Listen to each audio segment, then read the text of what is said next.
bench, coming off the bench now. Waiting for this moment, swinging for the fence now. Coming off the bench, coming off the bench now. Gotta get up, cause we about to get down. Coming off the bench, coming off the bench now. Waiting for this moment, swinging for the fence now. Coming off the bench, coming off the bench now. Gotta get up, cause we about to get down.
much improvement. I think there was a mental block. They finally overcame that yesterday, as you've already mentioned. And for those of you just tuning in, you are watching the grand final. It's RRQ Kaguya versus Team SMG. Now, you kind of briefly touched upon this. There's history between these two teams. There's RRQ, formerly being Alter Ego Celeste, as you mentioned. And these two teams have actually only really faced off once prior to today. And in fact, that was with a completely different roster. It wasn't even in this open 3.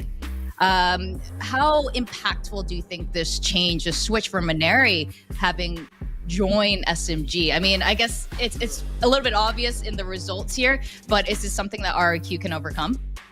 I think that they already had quite a bit of an uphill battle to fight, but it might give them an advantage, it might not, because remember, Ineri, this is her old team. She used to be on that RRQ Kaguya squad. This is the team that she has been part of for that last 2 years. So at least for the side of RRQ, they might have an inkling of how Ineri in particular likes to play. In general, if you do look at how the RRQ squad used to play back when they were Alter Ego Celeste, they were like very contact heavy, very focused on taking those duels head to head and being able to win them out just because of how powerful that combination of Ineri and Ayumi was. But yesterday we did see that same kind of thing come out of Aluka and Ayumi, that particular duo that they've been trying to put on the double duelist instead. So if RRQ, they've been able to kind of patch that very contact-heavy playstyle that they had last year, it might be better for them, because without Ineri, that was their biggest problem right throughout this year. They just couldn't make the same impact, the same number of frags that they're used to getting consistently.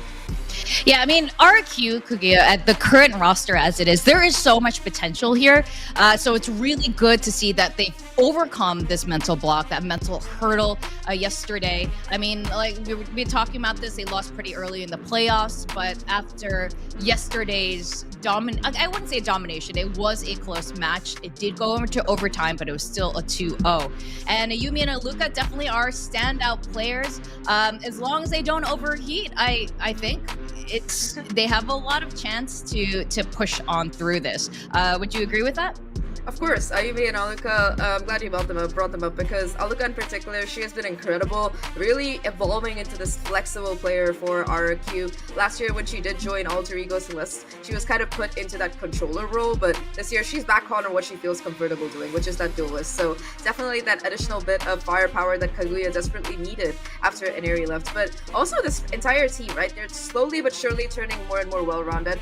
Best in particular, we saw her on that controller role, really, really good at just being that pesky little site anchor and phenomenal utility usage. So for our RRQ Kaguya, they've gotten better at gotten better at their utility and combining it with how they want to push. But you know, we can build up almost every single team coming to the grand finals, and it's just that SMG, statistically at least, they are so far ahead of rest of APAC, at least at this juncture. They have only dropped 3 maps this year, Victoria. 3 maps.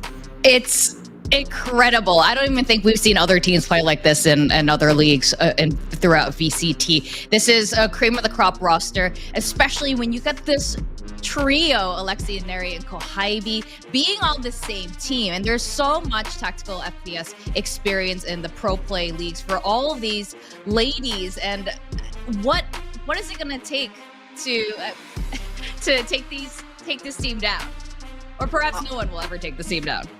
I mean, I think it's definitely going to be a very, very tough job, if at all possible, to take this team down. I'm going to be honest here. They're just so good. Like you mentioned, the cream of the crop. Kohaibi, of course, very, very well-known name.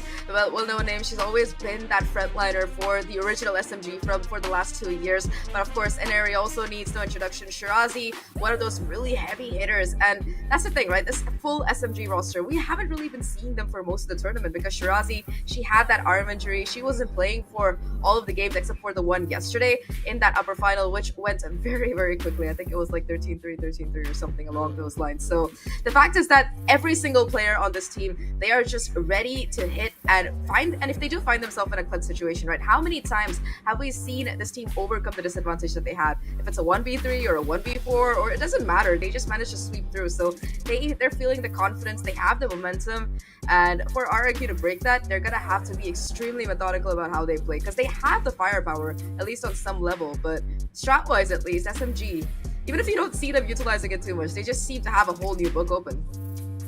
Now, let's talk about our key players here that we want to have a look at. Kohybe, she's been kind of in and out as an IGL for SMG here, and her firepower is incredible. And we're also looking at Napski.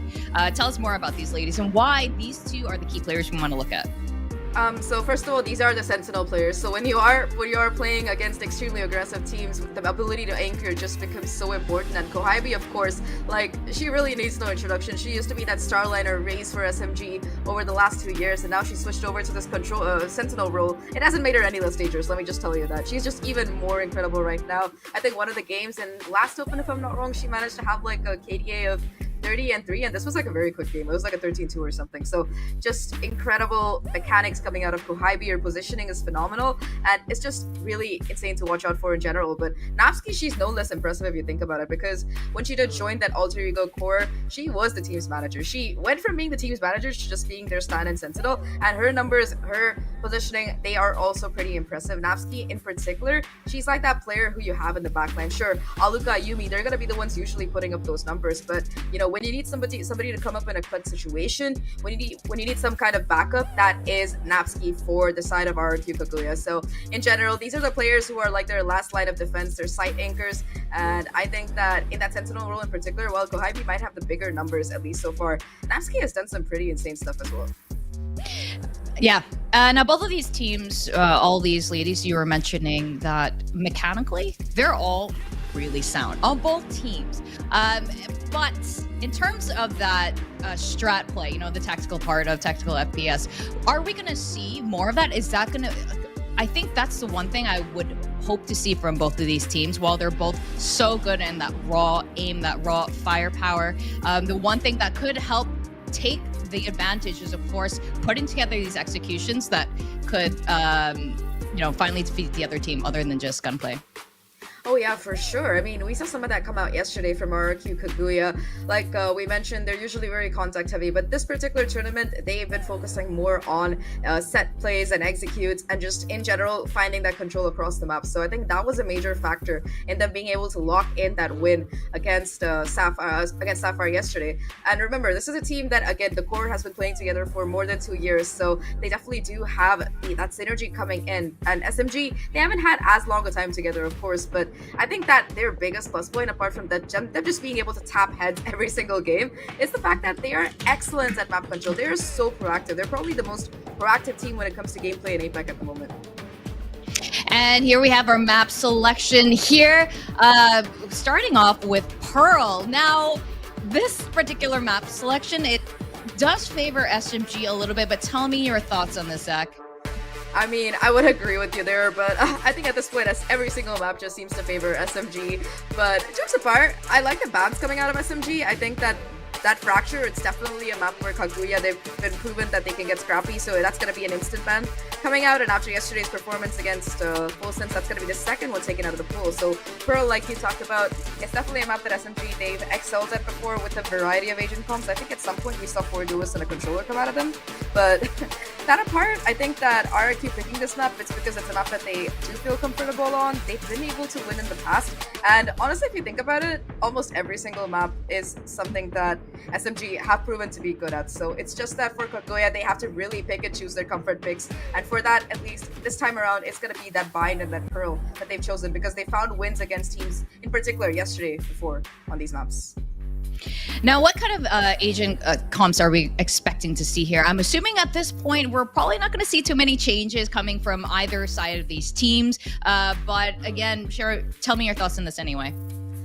Like I said, I really don't think we're going to be seeing too many changes coming in. For Pearl, of course, we did see RRQ pick this map up yesterday. They found that overtime victory against Sapphire, so I like that they like to run a Sova on this particular map. It's not a choice that you usually see coming through on Pearl, but for Kaguya, they're able to use that extreme high information that they get out of their KO on Aluka as well as Iceberg on that Sova. So that's something that has really historically set them up for success on this particular map. So I think that's what I expect to see from them on Pearl at least. And SMG, they've run a variety of comps. Sometimes I feel like they're just messing around here, kind of try to have fun. In particular, the 5 controllers or the 4 duelist 1 controller kind of comp that we've seen from them before. But again, if they're playing seriously, this is a map where they run the most meta of all meta comps on, which is that Harbor Viper. So it's gonna be that double controller facing off against that double initiator. I mean, I think for the side of SMG as well, they like that double duelist sometimes. And with Inari being that star player, right? The last time she picked up Rain on this map, I think she had like a 300 and something ACS. Almost 400. Isn't that kind of crazy though? I mean, that's how dominant this team is. They can play around with their agent comps, but we are in the grand finals now. I don't think this is the time to play around. RRQ has definitely, shaped up for today, so it's time to be serious. And I think as you were mentioning, we got that Harbor Viper comp here. In fact, a lot of their composition from SMG looks very similar to Paper X's style. But let's break this down. I mean, of course, SMG is the Paper Rex of game changers. I'm gonna make that statement because they're just so incredibly strong individual prowess-wise, as well as their agent pools as well. Like you said, they are quite similar. But breaking it down, Inari is gonna be that stud duelist on the chat taking the lead here. No secondary duelist this time. Instead, they're gonna be going in for that Harbor Viper that we talked about. And this is why personally I love Shirazi, because she is that incredibly flexible player on your team. Whether you put her on Chamber or another duelist or that Viper, she will just frag out. It's like it doesn't matter what role you give her. But that's the thing that can be said about that entire SMG roster, right? Everybody hits hard. And if you contrast this with Kaguya, this is the agent comp with which they were able to find that victory yesterday. Like we said, very high information, but they're just a little bit less proactive than I would like them to be, because when you're running this high information comp, especially on defense, you want to try and get that information as early as possible. And sometimes it just seems like they try to play more reactive, and you just don't want to do that against a team like SMG. Yeah. That's absolutely right. You have to be really careful with this team. And also, putting a traditional duelist onto a sentinel role, I think that's been proven to be an extremely powerful way to play out good Valorant. So we're going to probably see a great first game today. And I have to ask, it's at this point, SMG has been so incredibly dominant. They've been steamrolling all throughout Game Changers, but we want to see a good game today, right? We want to see a great best of 5. We want to see RRQ do well as well. But what are the win conditions for RRQ? What is it going to take SMG down?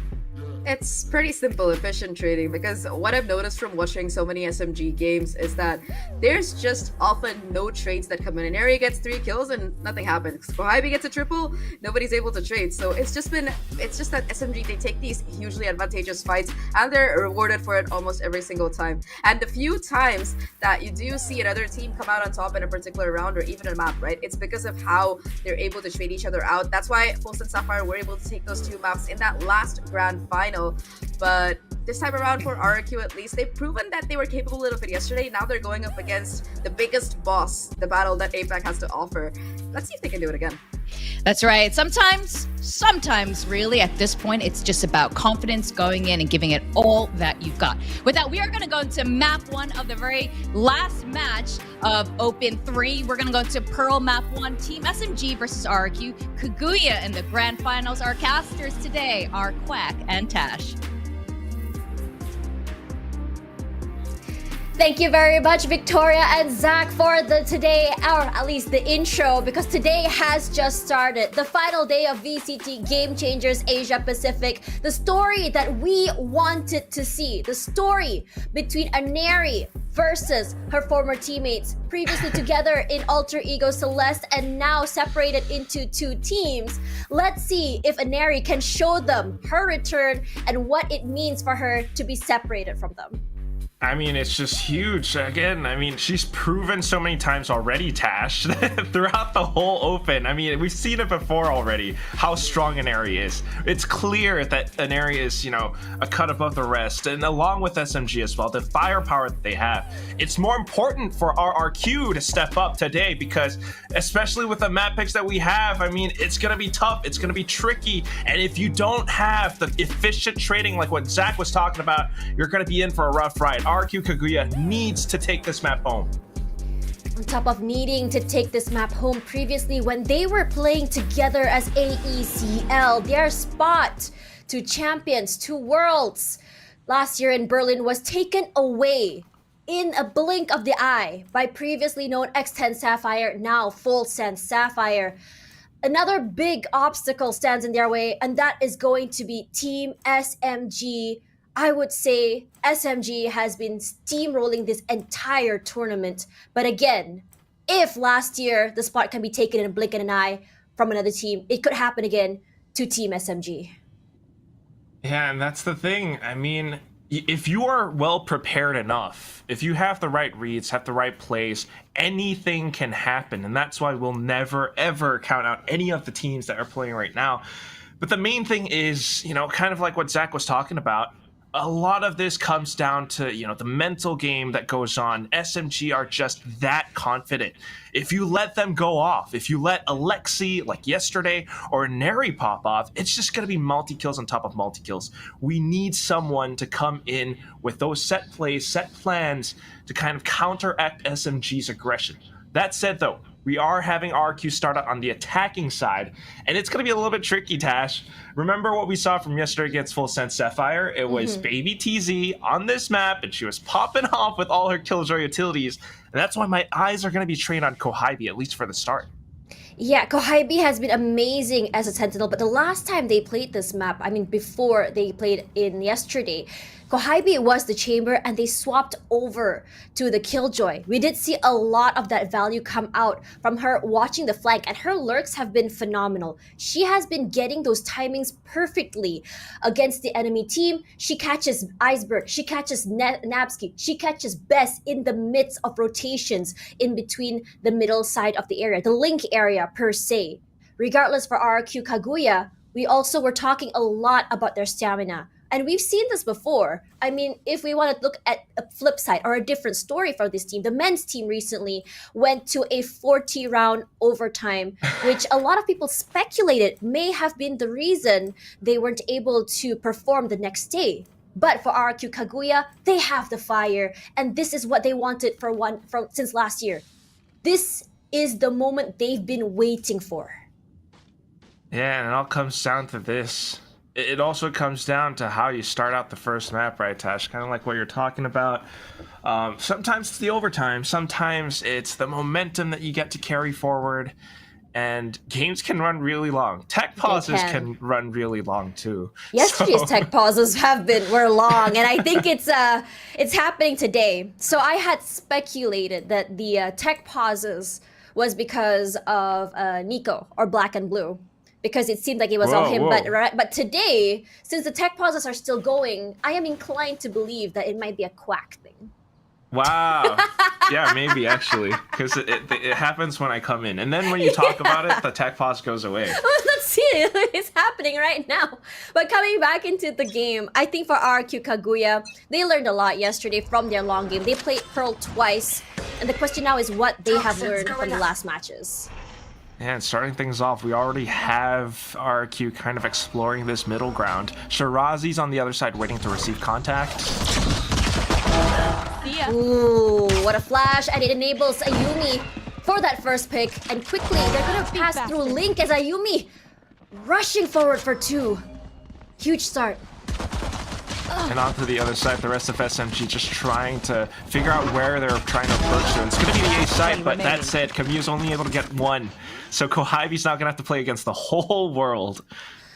Different sort of, I would say, momentum coming through, but Kohibi gets 1 already. As the other members of RRQ run toward main, that is where they're going to be playing. This is going to be very, very hard for her to get those picks, but don't cut her out quite yet. We've seen a 1v3 from her. We can hear those utilities popping just to delay and buy some time. She clears out Art, possibly has the confirmation that everyone is on main. Does not check the corner to the right. She does! But goes down eventually to Napsky. Yeah, it's a little bit tricky, especially when we've seen how RQ plays it post-plant, right? compared to yesterday, it's always going to be that off-site hold, and that's what they get to do because they have some of these post-plant lineups with the agent composition that they have, right? They got Iceberg on the Sova, and everyone else coming in along with it as well. Bess on the Astra, which is very useful to keep people off of spikes.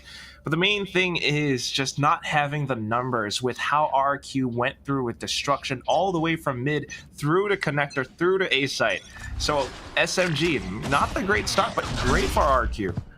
They need these pistols, and RRQ, a team that tends to play very well when the momentum is on their side. RRQ, when their confidence is in check, they do extremely well. We've seen moments where when their confidence starts to shake, Ayumi starts to play on her own, and let's hope that today isn't going to be an issue, because when teamwork comes into play, I think RRQ has some of the best. Yeah, we're looking for it. Going in with the execute now. It's just going to be gunplay. SMG trying to block it off with as many smokes as possible. The cascade comes out, but that said, RRQ, Ayumi, when she's online like this, Tash, I think the round is over. Yeah, that's a very fast round coming through. And for RRQ, I mean, technically that was a round that they want to win. I mean, yesterday for RRQ, I noticed moments where they would lose round 2. And I think if anything, RRQ wants to try and stack as many rounds as possible. But round 3 is when things get a bit sketchy because the rifles are now into play for SMG.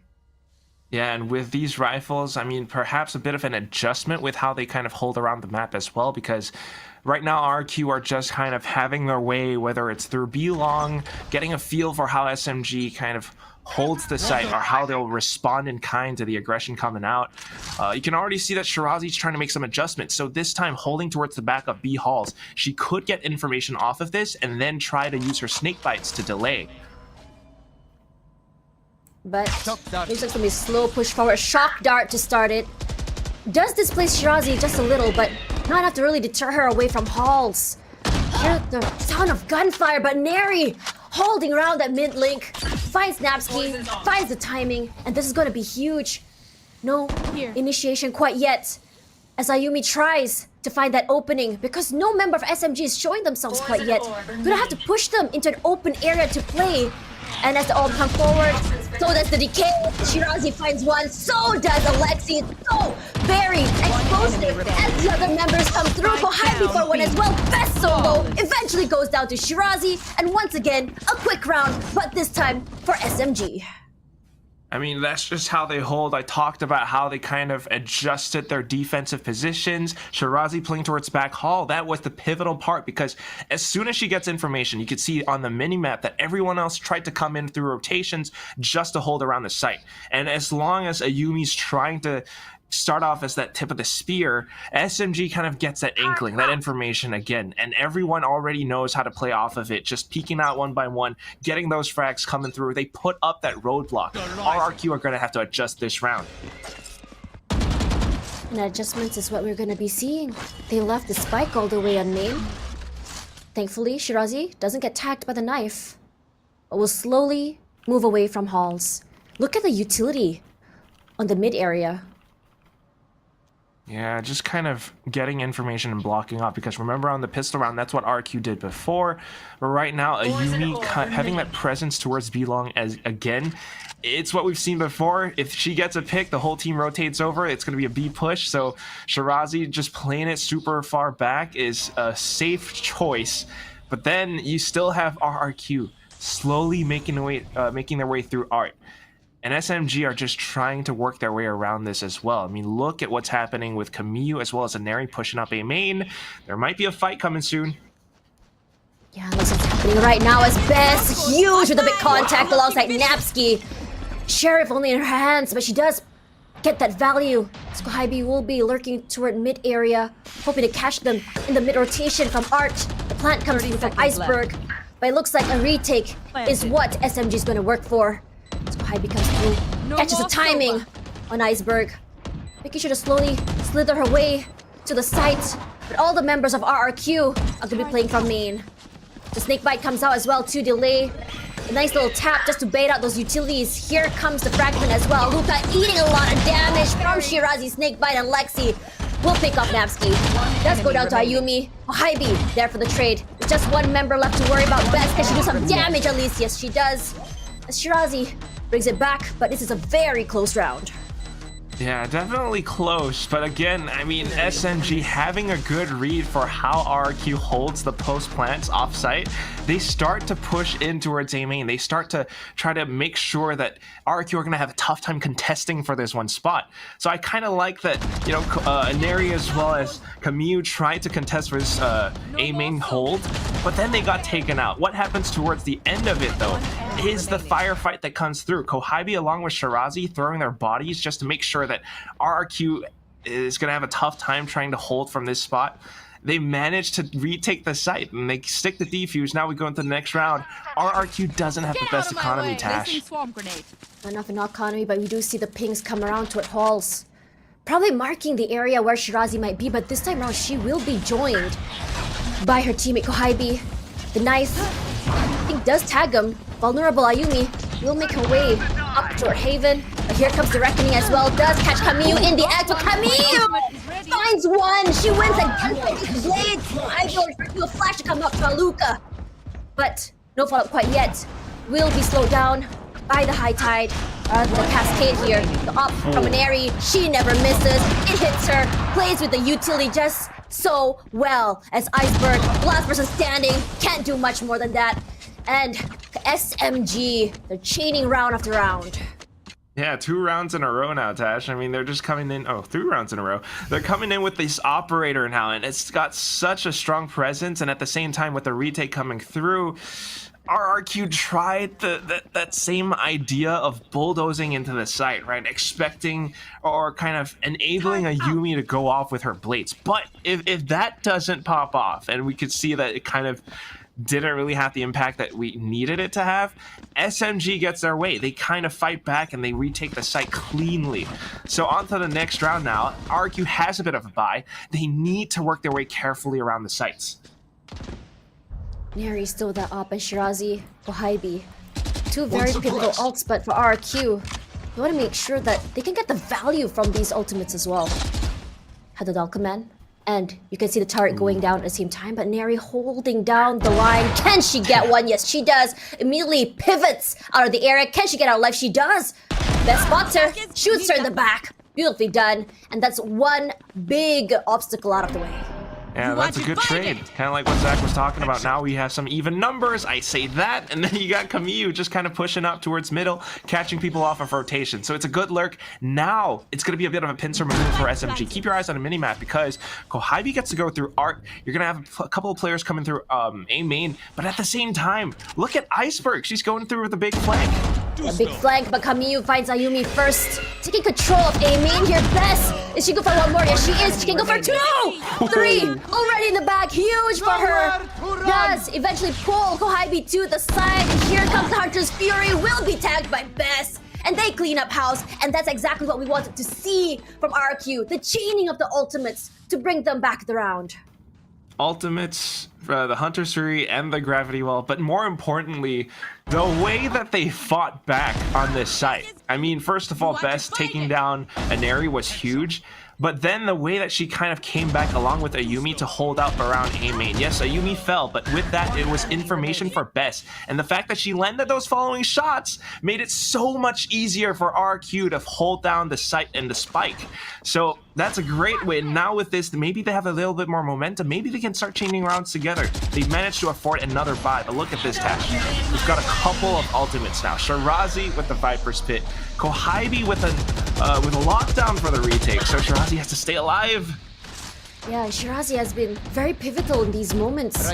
She's been able to get multi-frags upon multi-frags in 1v2, 1v3 in these pits. So long as she stays alive and doesn't get spotted out, it would be huge as she hides outside of the pit. Honestly, waiting that out is 300 IQ.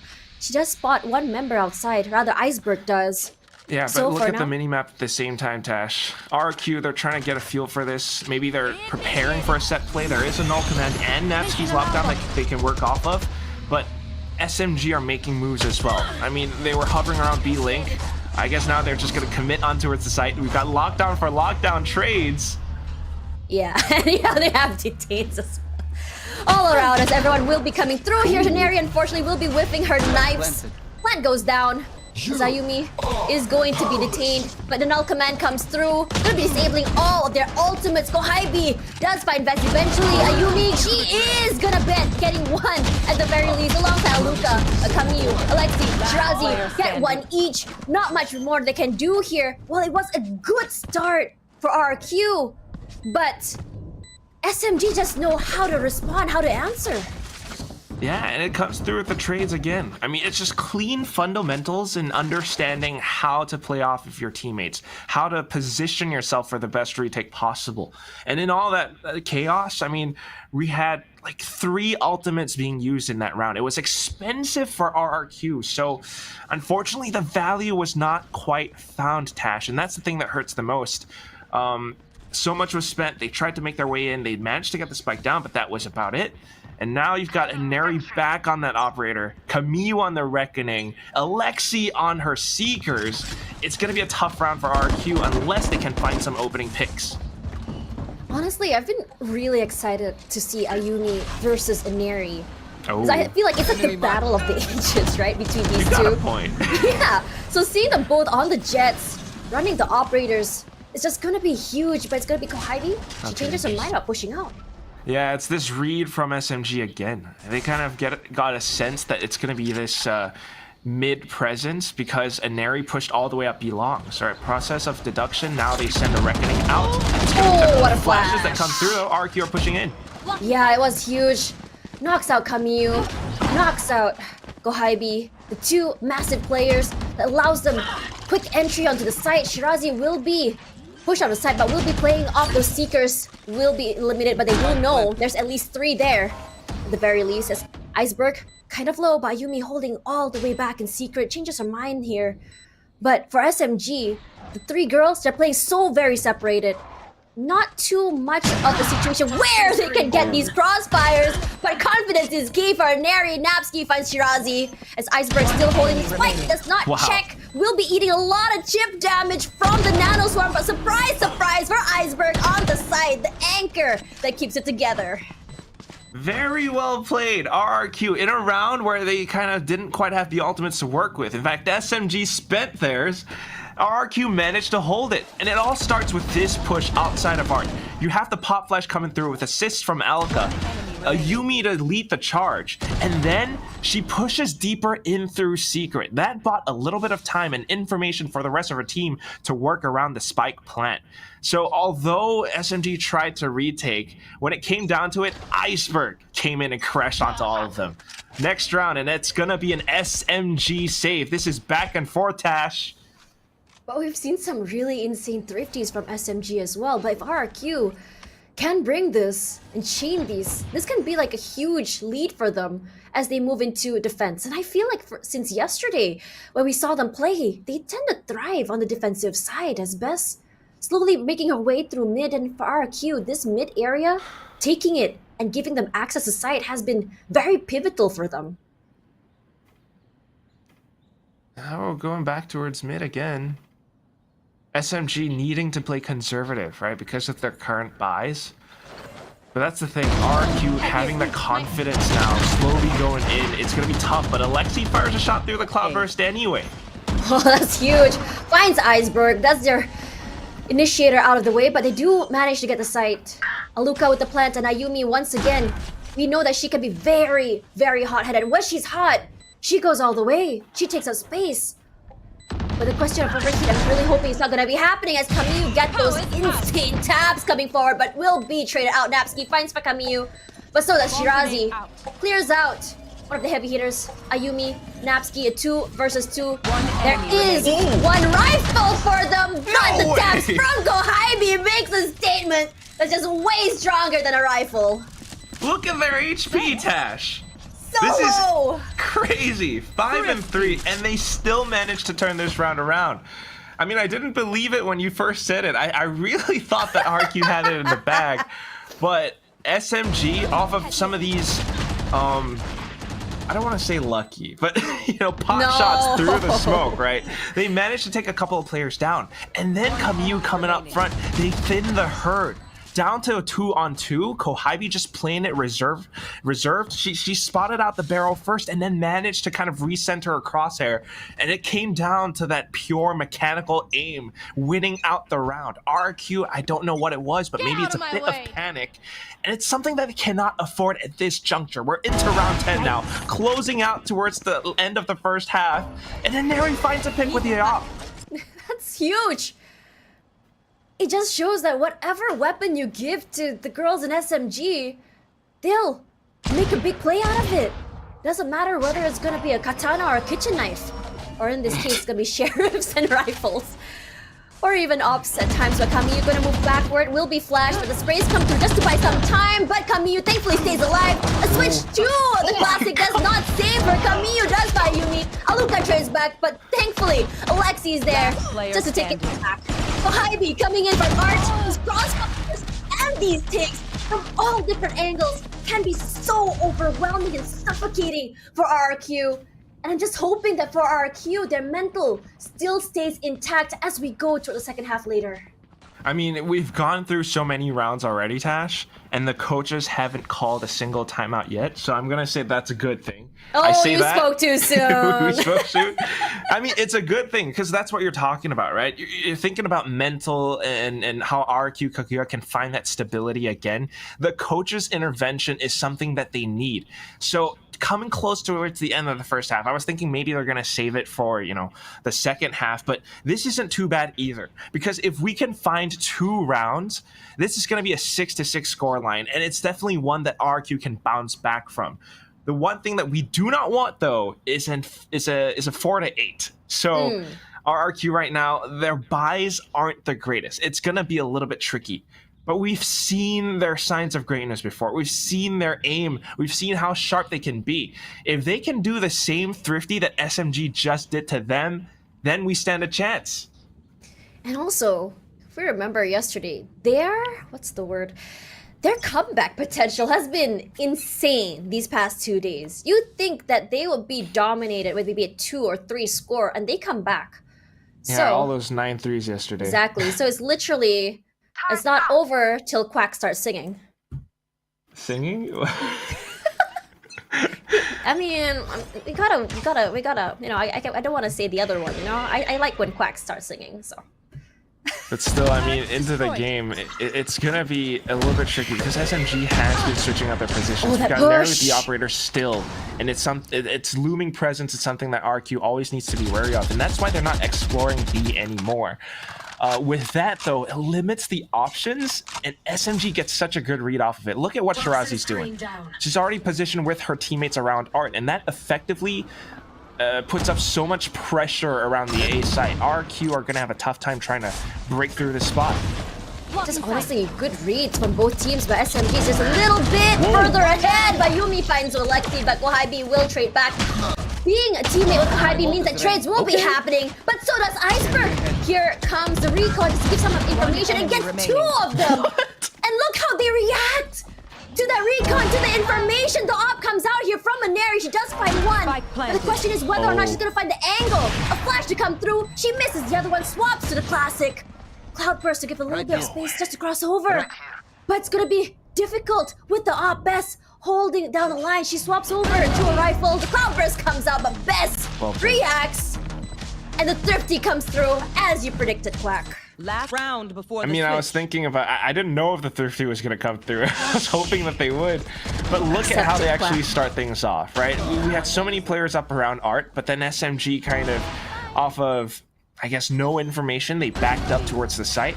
And that kind of pigeonholed them towards this one spot where they didn't really have any escape plans, any escape routes. And it was easy for a Yumi to kind of come in, getting that first pick. Iceberg picking up the Vandal. I kind of thought that SMG might have been able to take her down easily, but Iceberg with a quick snap onto an enemy's head, she actually gets a couple more kills instead. So off of these plays, right, tiny little mistakes and RQ capitalizing onto them, they managed to get the spike down, and with that, the crossfire set up. It was so difficult for Neri to retake. We're on to 6-5 now, Tash. If RQ takes one more round, this Pearl might just be theirs. I wouldn't be surprised if that were to happen. Because on top of, I am just still in awe at how RRQ Kaguya quickly reacted. That just one recon. You start to see that panic from SMG trying to quickly get rid of that recon, but they weren't able to in time. And quickly, the crossfires from two angles, they couldn't do anything about that. Iceberg has been phenomenal, in my opinion, with how she uses her recon to give her teammates the information. How she uses the shock darts has not only been pivotal for the post plants, diffuses, also for clearing. Yeah, you saw those pings from before, right, with the recon bolts. It's so much with how RQ are working together as a team with these set plays now. It works well, but the main thing is still that the game isn't over yet. They're taking things slow, and SMG are trying to, I don't know, react off of information that they get. So seeing that 0 point out towards mid, now the Quack position. My God. Oh my God, Tash. She just blind shot that, and just so happened to be Napski in the front line. Best ready. They're making a beeline straight to B, but no reaction yet. The sprays come through from Shirazi. Not quite hitting anyone quite yet. The reckoning will be out. Does displace them, but does not deter Aluka from still playing halls. No commit quite yet. She does hear the sounds. And here comes the cosmic divide. Unfortunately, here comes the Hunter's Fury as well from Iceberg. Gets a tag, but not enough to take someone down. Shirazi takes down Best, and Neri holding down the sightlines. Aluka does by coming. Neri! Quick shot to the face onto Aluka. As the other members of RRQ will just be falling off the site. But the trades on trades! By the end of the day, it's gonna be SMG that comes out on top. The multi-frags from the frontliners is too much for them to handle. So 7.5 is what we'll have. That's ridiculous. Just having that patience to wait out Switching those sides. ultimates. SMG actually turn this around. It's going to be 7-5. RQ, despite having the spike planted, couldn't quite hold it post-plant, even with Iceberg's Hunter's Fury. And that's just how strong SMG are. I am just in awe at how well these two teams are playing. SMG, who looked so untouchable today, it seems like they're just being given a run for their money. But for now, I'm gonna toss it over to our panelists, Victoria and Zach. Break it down for us. Tash and Quack and my God, RRQ fighting for their lives right now. The SMG aggressiveness is just incredible. But that said, this half ended in a 7-5, so I wouldn't say it's a complete domination by SMG so far in this first half, Zach. Yeah, of course, RRQ, they've had some individually really good rounds. So Swifties in particular for both of these teams, it just showcases how much work RRQ have put into this. Historically, this is a map that SMG, they have never lost this year so far. So RRQ, they kind of have a chance to make history if they do take it through.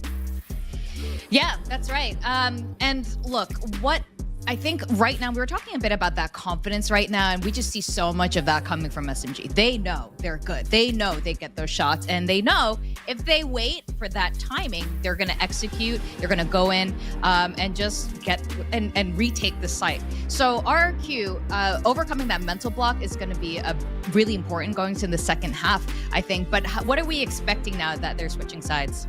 I'm actually a little bit scared for RRQ because SMG, they're just a little bit, in my opinion, better on attack than defense, especially on Pearl. They tend to get super aggressive, but also they're very careful about their trading potential. I think one of RRQ's biggest strengths on this attacking side was that they were able to kind of trade each other out. Best in particular was phenomenal, but on defense, they're going to be more scattered, so it might be a little bit more difficult for them, especially against the damage that a player like Inari can do. That's right. Well, we are going to have to go back to this game into the second half of Pearl over to our casters now, Quack and Tash.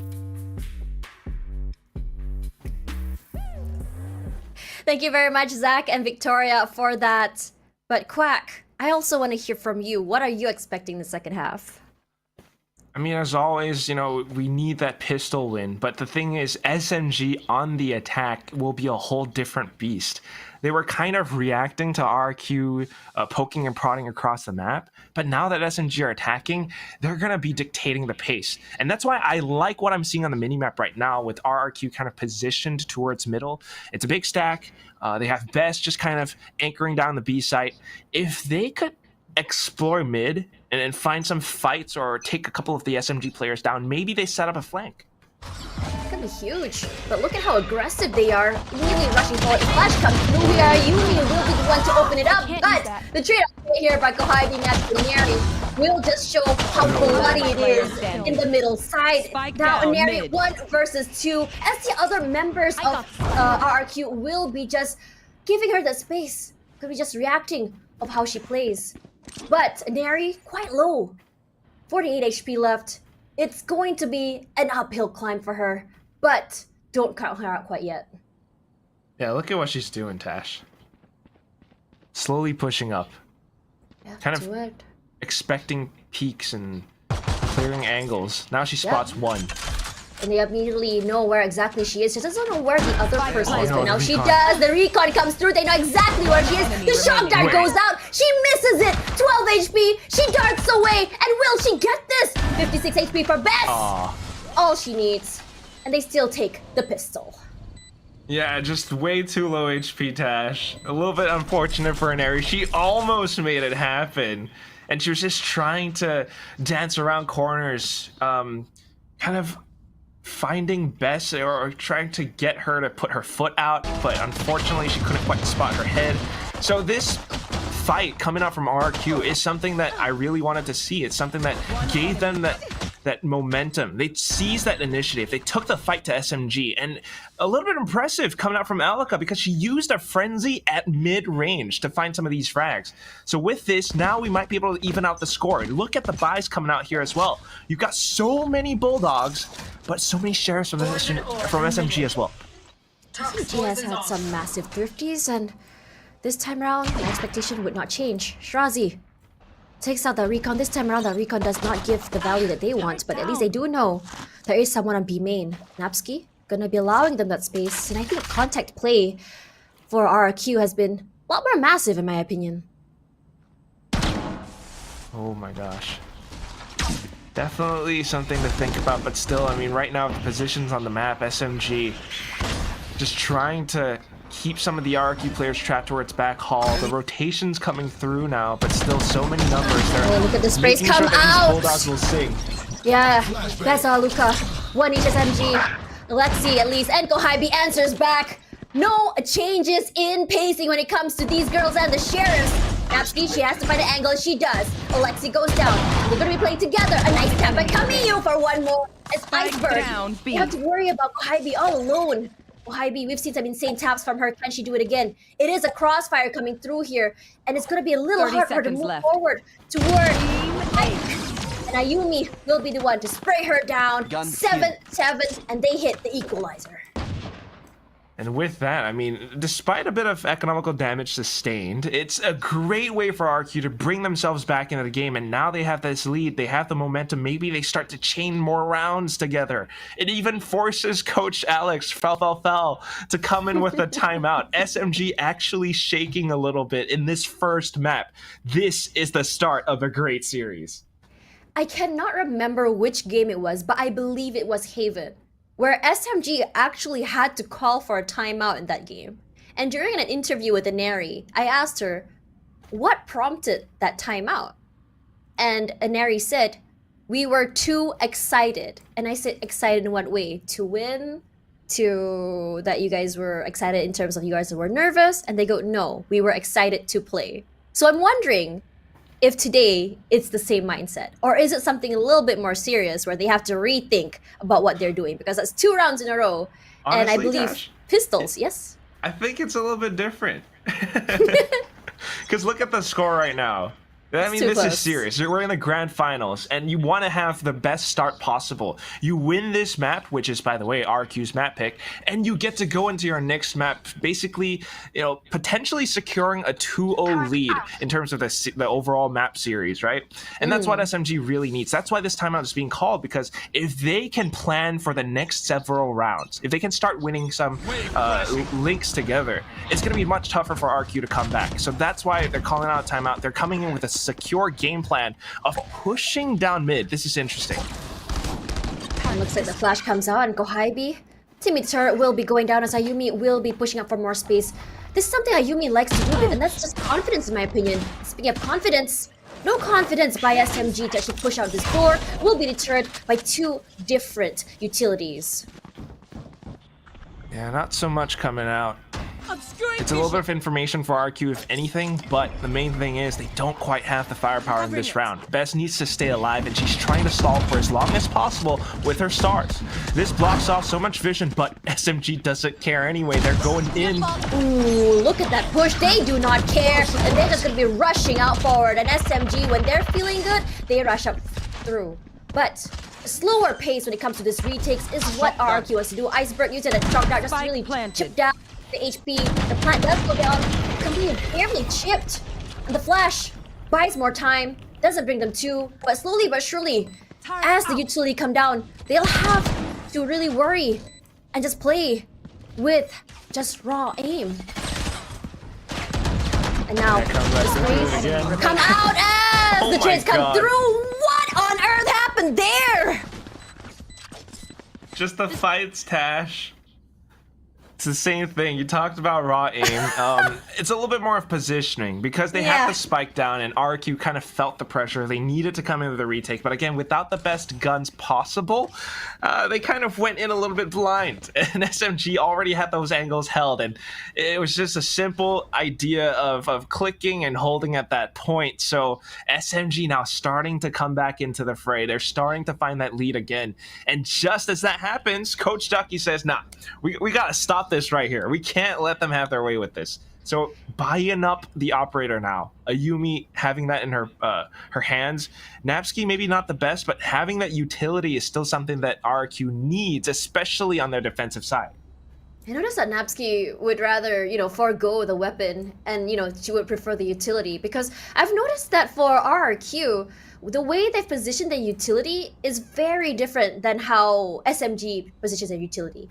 SMG puts it up toward middle, but for RRQ, it's more toward closer to sight, which, there's nothing wrong about it, but it just shows that for SMG, they want to take these fights very, very aggressively instead of playing in deep. Regardless, I'm really curious to see what Ayumi can be doing with this op. Just too bad that we haven't seen an op showdown quite yet between Aneri and Ayumi. I don't know if Aneri wants to attack with an op, maybe not right now at least. She can't afford it anyway, but the other thing is just, what is Ayumi going to do with this op? And what we can see right now is that she's looking for that opening pick towards aiming, and this is a very dangerous angle because if she whiffs, it's going to be potential damage. She's definitely going to use her tailwind, of course, but SMG having that information and going off of a bit of a default with how they're spread out across the map is something that they can use to kind of apply pressure and press into sites really fast. If RRQ cannot respond in time, it's going to be difficult. And that's why that timeout from Coach Ducky is something that we have to think about again. What was that timeout for? What's their game plan? From what I've seen, at least for SMG, we've been noticing that Kohaibie has been putting her turret there in front toward A main, and she'll just kind of hang back. Because they've been noticing that this RRQ is just so pro at pushing out on defense. Right. And they will just answer back, and look at that. They're just getting such a good read. Precisely what she's doing right now. Trying to play off of her turret's contact. Not going to find anything for the time being. So at the very least, this operator was sounded off. So RQ are kind of sending warning signals. Don't come towards A side because the op is here. While that happens, SMG instantly pushed down B link. So 3 stack on the B site. Can RQ hold this down? That is going to be the question, Neri. She just pushes through. Slowly but surely making her way onto site. Unfortunately, does not get attacked. She does see one player. Luca will be caught out. The recon, unfortunately, does not get anyone. And Shirazi sprays, get Beth. Iceberg also out of the way. Aneri healing herself. Just pushing on straight toward the CT side. Lexi will be coming through. Finds Napsky. What a push out. And it's just Ayumi all alone. Can she make something happen here all the way at the They know there's an op. She whiffs. Here comes Aneri. And she says, thank you very much. That's my op. Nope, she's not taking it. She doesn't want it. She's attacking. But look at what happens. And this is insane coming out from SMG. After Coach Ducky's timeout too. This is painful. I mean, watch how they actually manage to take these fights. Aneri having that sense to kind of push out of certain smokes and creating that chaos on the site. It was difficult because RRQ didn't expect her to have already gone out of B-Link. Apart from that, she finds those tracer shots, and with her calm aim, actually tracks onto their heads. And at the same time, once she was done, Alexi came out. Now it's going to be RRQ without the best economy, and SMG are looking to bulldoze into the A site, Tash. And they know, they're confident. They have the weaponry, they have the buys. The cascade comes through, but no pushes quite yet. They're just waiting out these utils, and SMG ever so patient. That's what's so good.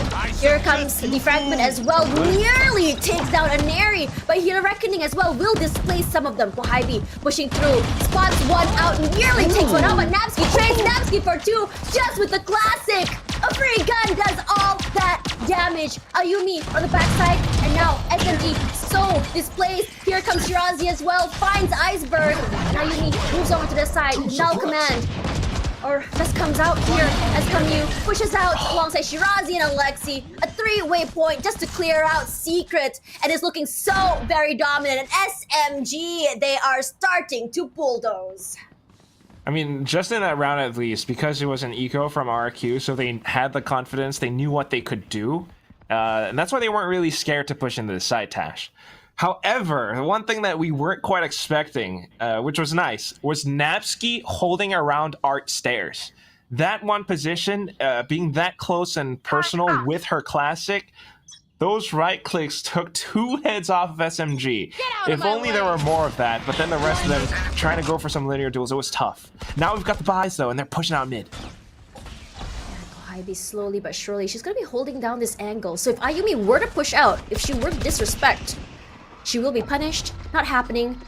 Dash, gone. Neri as well. You can see a lot of respect coming in from these two teams. But the cut-off noise, no information? SMG? Starting to really wonder, where exactly could the other members of RRQ be? Yeah, just kind of getting a feel for it. But the main thing is, if you keep your eyes on the minimap, Kohibi with that lurk. She's trying to make sure that, you know, as her team pushes in towards B along with the Seekers, she might be able to catch a couple of players off the rotation. If not, it's going to be a big flank. So it's important for RRQ to hold the site, but unfortunately it's not going to happen. Yeah, because Bez will be going down, but Iceberg does answer back. Finds Shirazi as she drops the pick. This is not looking good for SMG. Alexi does answer at least. Finds a Luca. And now it's a 2 versus 3. We've seen insane clutches before. We've seen man disadvantages for both teams, but Napski with the lockdown. What is going to be SMG's answer? And looks like it's going to be rushing off the site. Not a lot of time. So either they beeline it straight to A, or they wait out. That lockdown, it looks like it's going to be a full rotation. No, it's not. It's a fake. Straight into B. Gets on the site. But where are the other members? Not planted for long. Here comes the Hunter's Fury, but denies the plant. Time is out. And Kohibi does find Ayumi. Round win. And it was just way too close for comfort.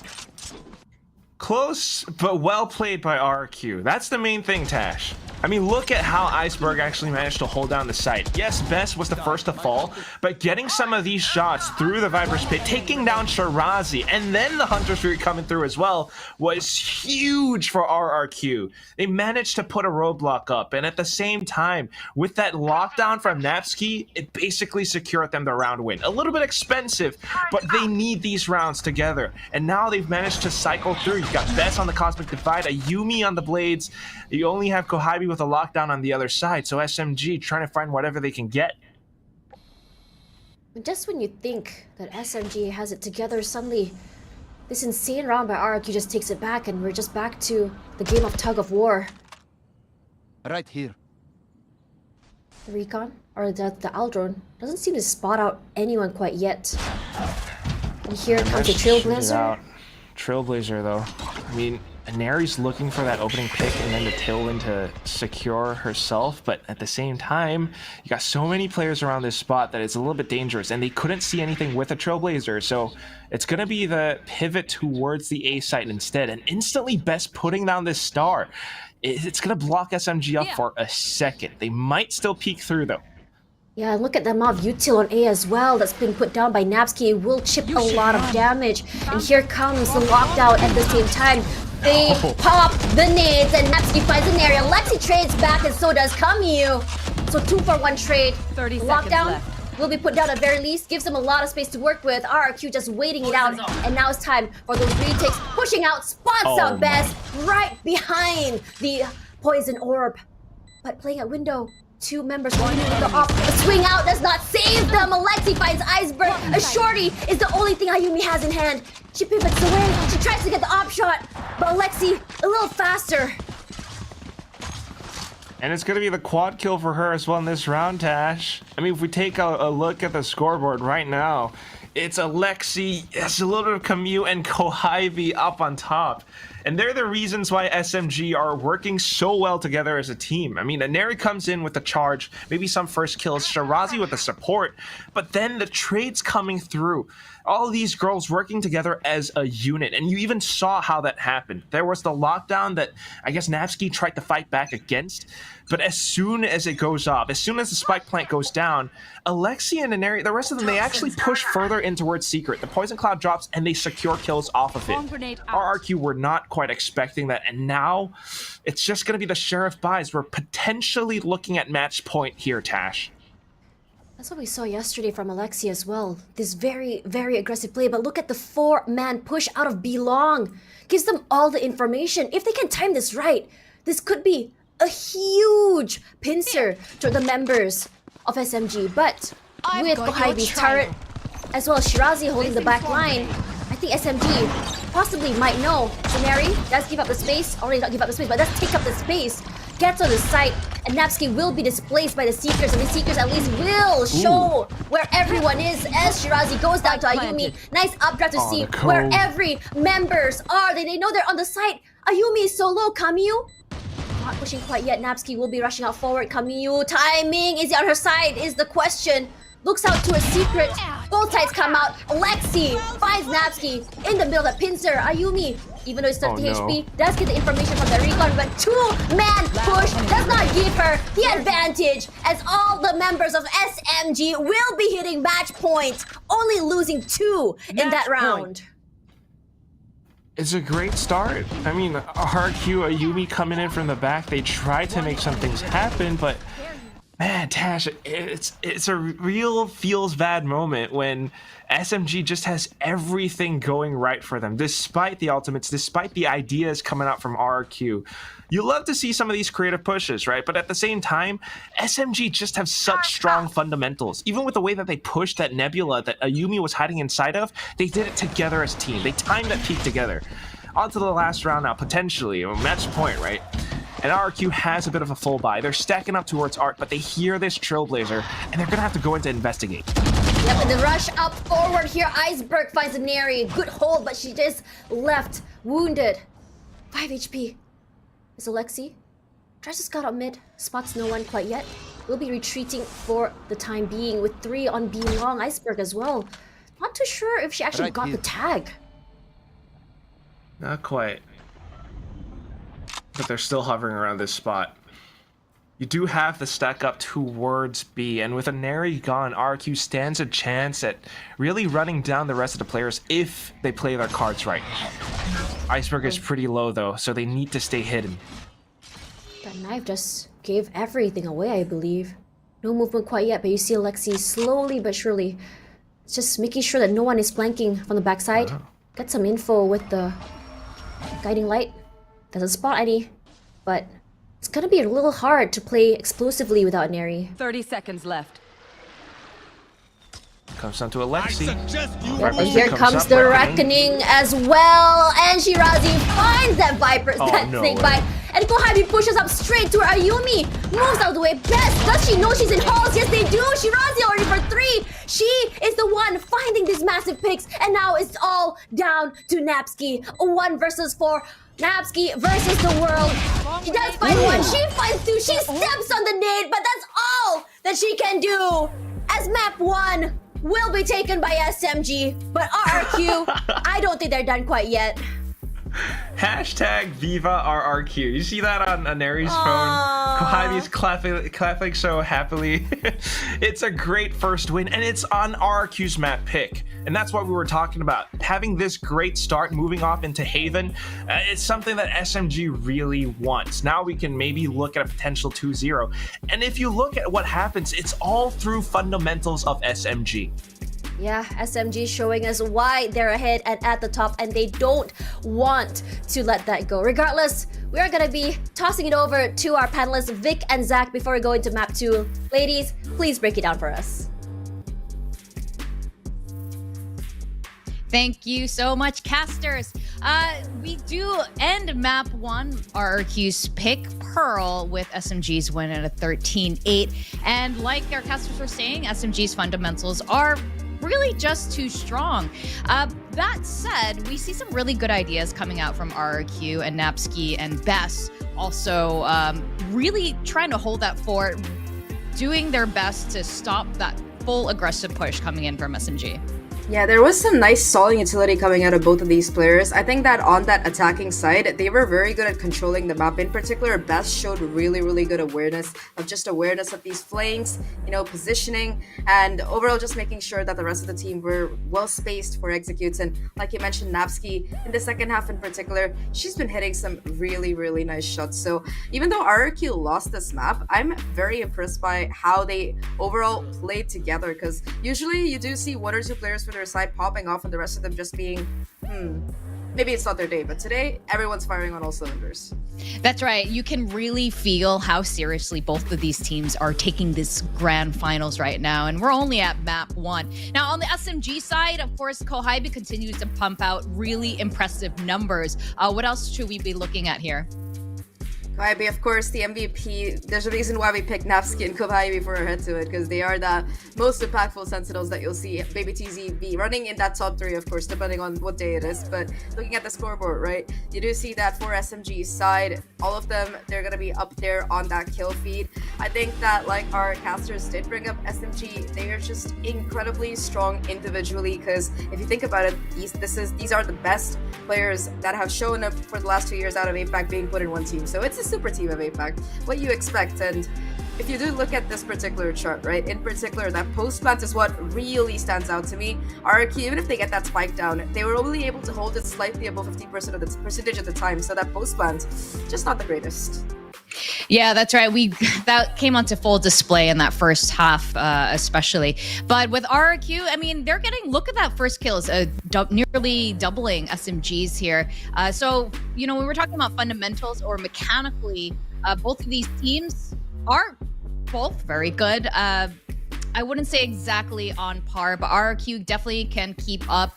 I think the most important thing here is, again, that mental. If they can keep up that confidence to keep pushing through, we could go into at least 1 map win for RRQ.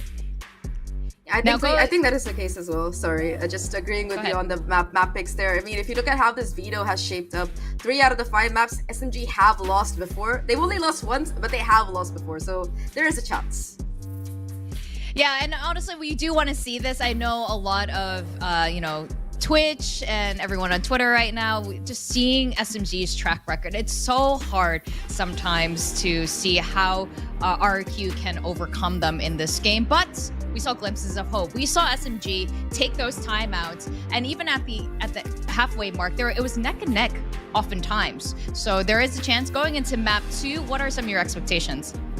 I think map 2 is going to be that Haven, so a map that both of these teams are pretty good at. My expectations from the side of RRQ is just better post-plant setup. Like, I know SMG likes to run it down. They don't really give you the time to set up, but RRQ, they just need to work on that particular fundamental a little bit. Like you mentioned in the first half, they could have done much better if they were able to kind of fix that going into this map number 2. And that's what I hope to see. I hope to see a better post-plant and, of course, some more insane shots coming out of Ayumi and Napski.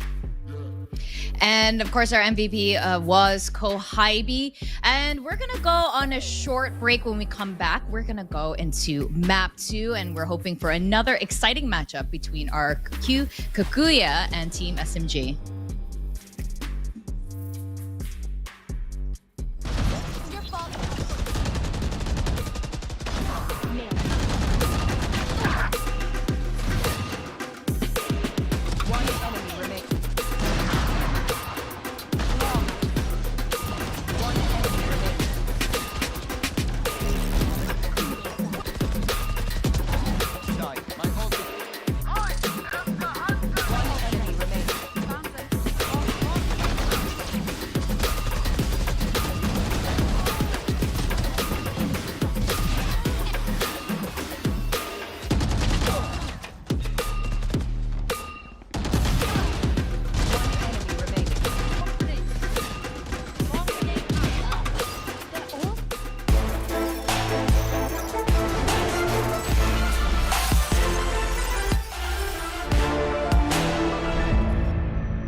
Welcome back to the grand finals of Valorant Game Changers APAC Open 3. I'm Victoria, and my other panelist with me is Zach. Now we are down to the top two, Team SMG and RRQ Kaguya. And let's recap a little bit. Map 1 on Pearl was a 13-8 with... Honestly, though, it was SMG's win, but RRQ had some really good ideas. Let's recap this real quick for those of you who missed it, Zach. Yeah, it was a very neck and neck first half coming in out of both these teams. I think that especially RRQ, they did well to lock in those pistols, both of them coming through for them. But despite losing both pistols, it was still SMG walked away with the win. So I think that can be attributed to overall just better positioning and individual prowess. Like so many rounds, we just saw the kind of damage that the players were able to do. Shirazi in particular on that Viper towards that defensive side looked incredible. But for RRQ, I think what has stood them the best so far over the course of that first map at least was their synergy. In particular, we talked about Best and Napsky, how good they were as that second line of being able to find those trades. And despite Pearl not going their way, I think Kaguya, they've definitely demonstrated that they can hold their own against SMG. Yeah, definitely. They have 100% prepared for SMG today. Their mental seems to be in the right place. At the moment, they just need to continue pushing through, and in terms of raw firepower, they've shown to match up against SMG. Now, we are going to go into map 2, Haven, and this one is SMG's pick. How are you feeling about this, Zach? I mean, look, SMG's map pool, it's pretty deep. They do well on every single map, but this is a map where they have lost before. Fulst and Sapphire, they were able to take them down in that upper bracket final. On this map, sure, they weren't able to close out the best of 3, but hey, they got a map off of them. So definitely a map which has proven to be vulnerable for SMG in the past, and also one of RRQ's better maps despite it not really being chosen by them. So it's Haven, let's face it, everybody's been playing this map ever since the game came out. So I think that there's a chance for RRQ, if they can improve upon whatever good stuff they've already shown us in that map number 1, there's definitely a chance for them to take it up. Yeah, that's a really good point about Haven, isn't it? It's been around so long. Everyone knows this map so well. And at this point, it's about perfection or really outsmarting your opponent. In terms of our team comps, we are going to go to agent selection real soon. What are we expecting to see here? Well, I am hoping to see that double duelist come out of either of these teams, but I doubt that's going to be happening because it's just not how the meta works. So I think it's going to be pretty simple team comp wise. We're probably going to see the Breach and Sova combination come out for both of these teams. I think that for Kaguya in particular, they do like to also pick up that Killjoy. So Kohabi likes to flex between the Killjoy and the Cypher for this particular map. Most of the time, she does end up getting 100 frags no matter what agent she picks. So I don't think that it's going to really make a huge difference. But this double initiator setup, that's what I have my eyes out in particular for RRQ, because that's what's really going to be able to set up Ayumi for success. We didn't see that too much on Pearl. It seemed like she went in relatively unsupported for those entry duels, but I think on this particular map, it might be better. Well, let's find out what these two teams are going to pick. And Zach, looks like you're correct for SMG. What are you oohing about? Tell us. I see the Iceberg Viper coming out, so this one's kind of new here, because I don't think this is a team comp that we've ever seen come out of RRQ's side, this double controller kind of thing, on Haven in particular, so they have been cooking, and I'm very excited to see what they have been planning, because we have never seen this team come out of them, or any team actually. We haven't seen a Viper on Haven so far in APAC. Yeah, that's right. For Game Changers APAC, you're right. We haven't seen Viper on Haven. Even globally, Viper on Haven isn't usually the most common agent that we see here. So, look, when it comes to cooking, though, sometimes recipes can go real well, or it can be a complete disaster. Obviously, I'm hoping for the former because everyone likes to eat good food. But SMG, this is their map pick as well, and they are just so experienced with dominating on this map, whether they're on attack or defender side. I definitely agree. They excel at that, but this Viper in particular, what really interests me is that it just provides more stalling power for RRQ's defense side, and that's what they're going to be starting on. So there's a chance for them to have a really good first half starting thing out if they have planned their strategy out correctly. I think that double controller combined with the Killjoy, it is just a lot of utility that SMG will have to get through to get onto that site. So SMG, they're really good at post plan, but if they can't get the plant down, what do they do?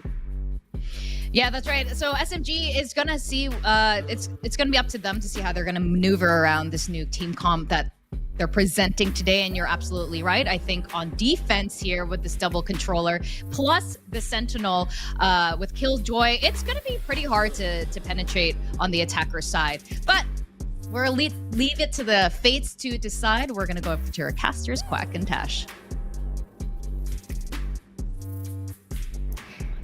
Viper on Haven. That is something that I have not seen for a while. And Quack, what are you putting in there? I saw a bit of invisibles.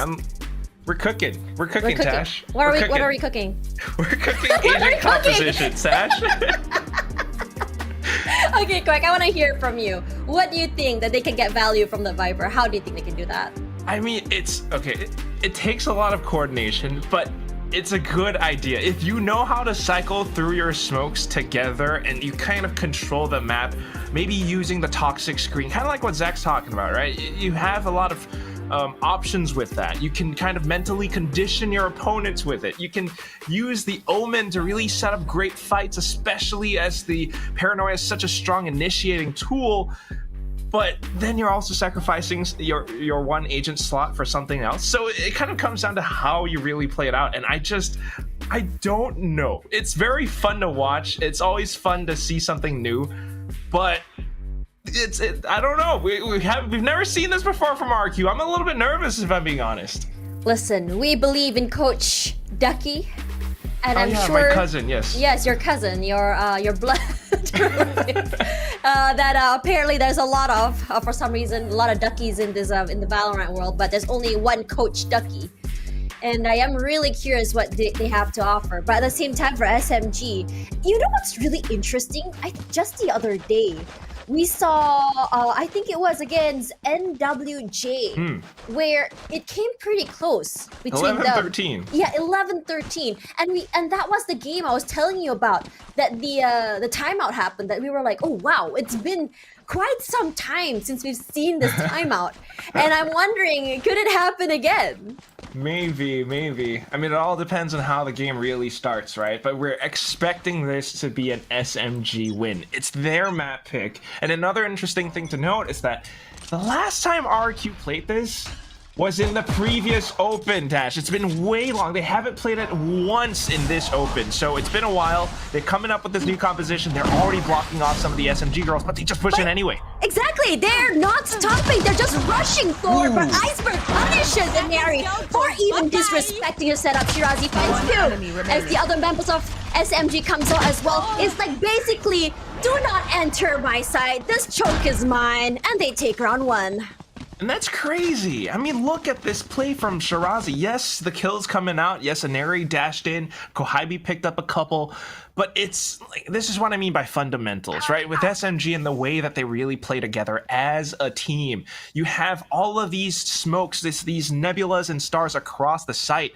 And Shirazi, Kohibi, they actually make use of this to trade off of Inari, to surround the site. You've got one person pushing on towards the left, holding that kind of graffiti area. And as anyone from RRQ tries to push through, they're going to get taken out. So now to the next round, RRQ doesn't have the best buys. They're going to push out in mid a little bit with a guiding light. No information found, and they're banking to stack up on the A site. Is it going to work out, though? It's a bit of a gamble. It is a bit of a gamble, but everyone, a lot of these members of SMG, they want to go for the B hit. They want to take these fights if they can. Napsky playing a bit more toward Link, but will be pushing up toward at least entrance. So, if they were to push in, that DK, well, it's just going to be easy pickings. I like this dark cover, though. You're talking about decay and it's good, but now we're just kind of cycling through our smokes. But look at SMG again! Oh my goodness, Inari! Straight up top! He finds one, clears out alongside the teammates, and from the backside as well! There's just no running away from his Ayumi does pick up one, but you can't do much other than that. Okay. Loses two, so at least... Alright. Rifle round next. Yeah, it's a little bit insane. Yeah, it's so quick. I'm just as shocked as you. We see Inari and she just does this? Excuse me? That is confidence. crazy. But then Ayumi comes in with like a little bit of a double dink of her own. So she actually managed to take out 2 SMG players with 1 click. And it's plays like that kind of chip away at your opponents bit by bit. So this round, you know, maybe Kohabi gets to buy back up with the Vandal. But Alexi on this Sova, first of all, you know, different agent, and then second of all on the Sheriff, it's a little bit different. And with Iceberg on the Judge now, the way that they're positioned, by the way, on the A site, they might be able to stop SMG in their tracks. But look at Ayumi, she's playing so close to main. Nice swing, if they don't check, it's gonna give her so much value. And slowly but surely, Neri will be making it up. They do get access to that orb as well. The flash doesn't catch Neri. And all she has to do is just burst onto the site. Perhaps waiting for the Viper wall to go down might be the best course of action. And that might exactly be it. And here we go. Oh, no, actually, they're pivoting. They're moving to another entrance. Garage to C perhaps might be the play. I like it. They're being careful. Garage, you want to be a little bit cautious about pushing in through as well, because you never know if someone's holding around the corner with a shotgun.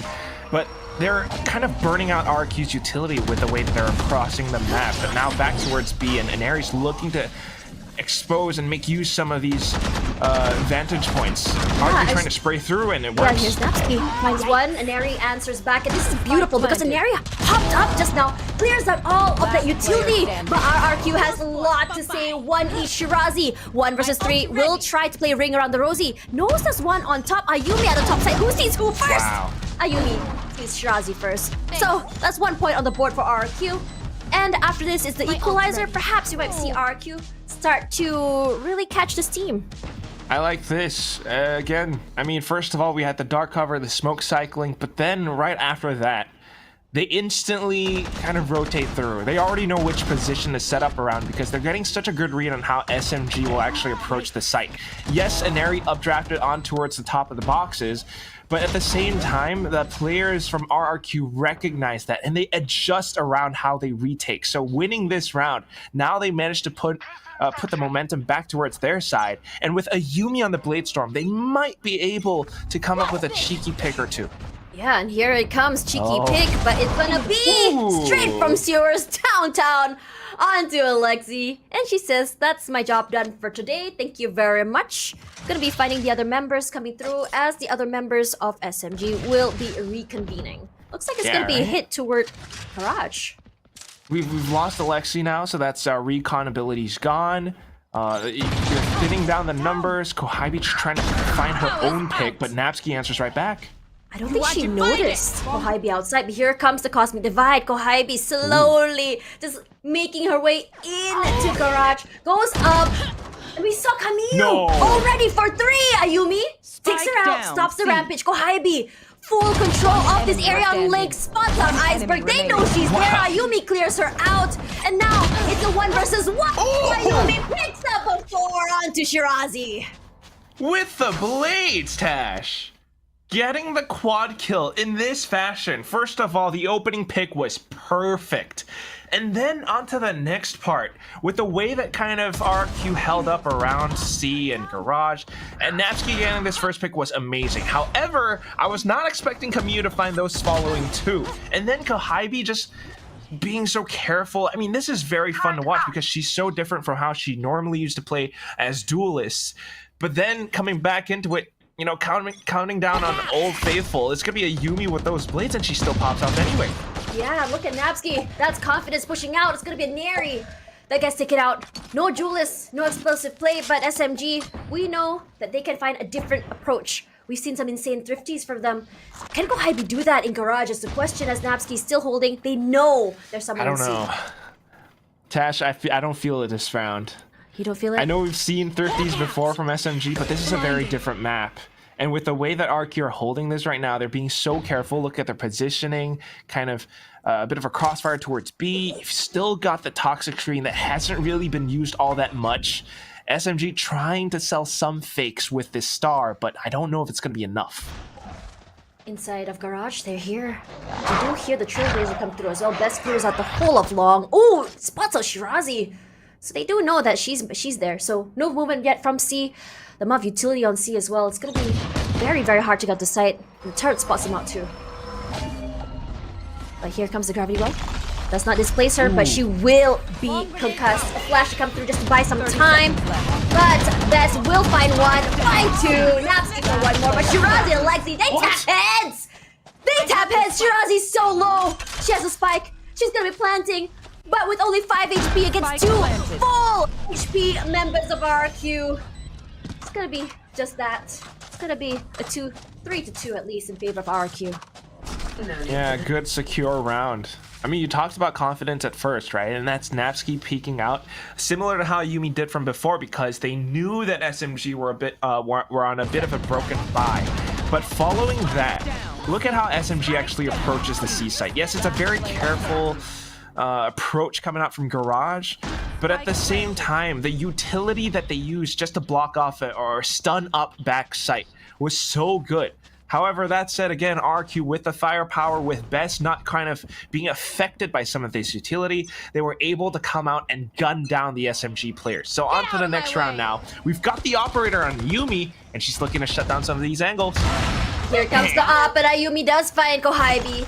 Lurker out of the way, will be moving away from that concuss, but Neri with plays of her own. She just flies onto the site. Unfortunately, she was 31 HP, but she has a shotgun in hand. Best and Mary, 1 each. They make the damage come through. 31 HP left for her by Yumi and Natsuki. Just dashes to the side. She gets the pick, and Neri coming on big with a 3, despite the op from Ayumi. A great opening pick, but then the 4v5 conversion coming up from SMG. I mean, look at some of this movement. Neri hopping up top, swapping over to a judge that she had already bought up from before, and then with the Vandal, Yumi, you know, she had an op, that's why she swapped over to the pistol. But just that little bit of a spray correction wins SMG the round. Again, it's the firepower, it's the same fundamentals and ideas, and a bit of mechanical prowess. They've got so much going right for them that now we're tied up 3-3. RRQ, though, not backing down. Ayumi back on the operator. And maybe a bit of a pause for now. Perhaps a pause might be good for them. RRQ, they have to figure out what went wrong there. Oh no, it wasn't even a tech. I mean, it wasn't a tech pause, it's a tech pause. Get it?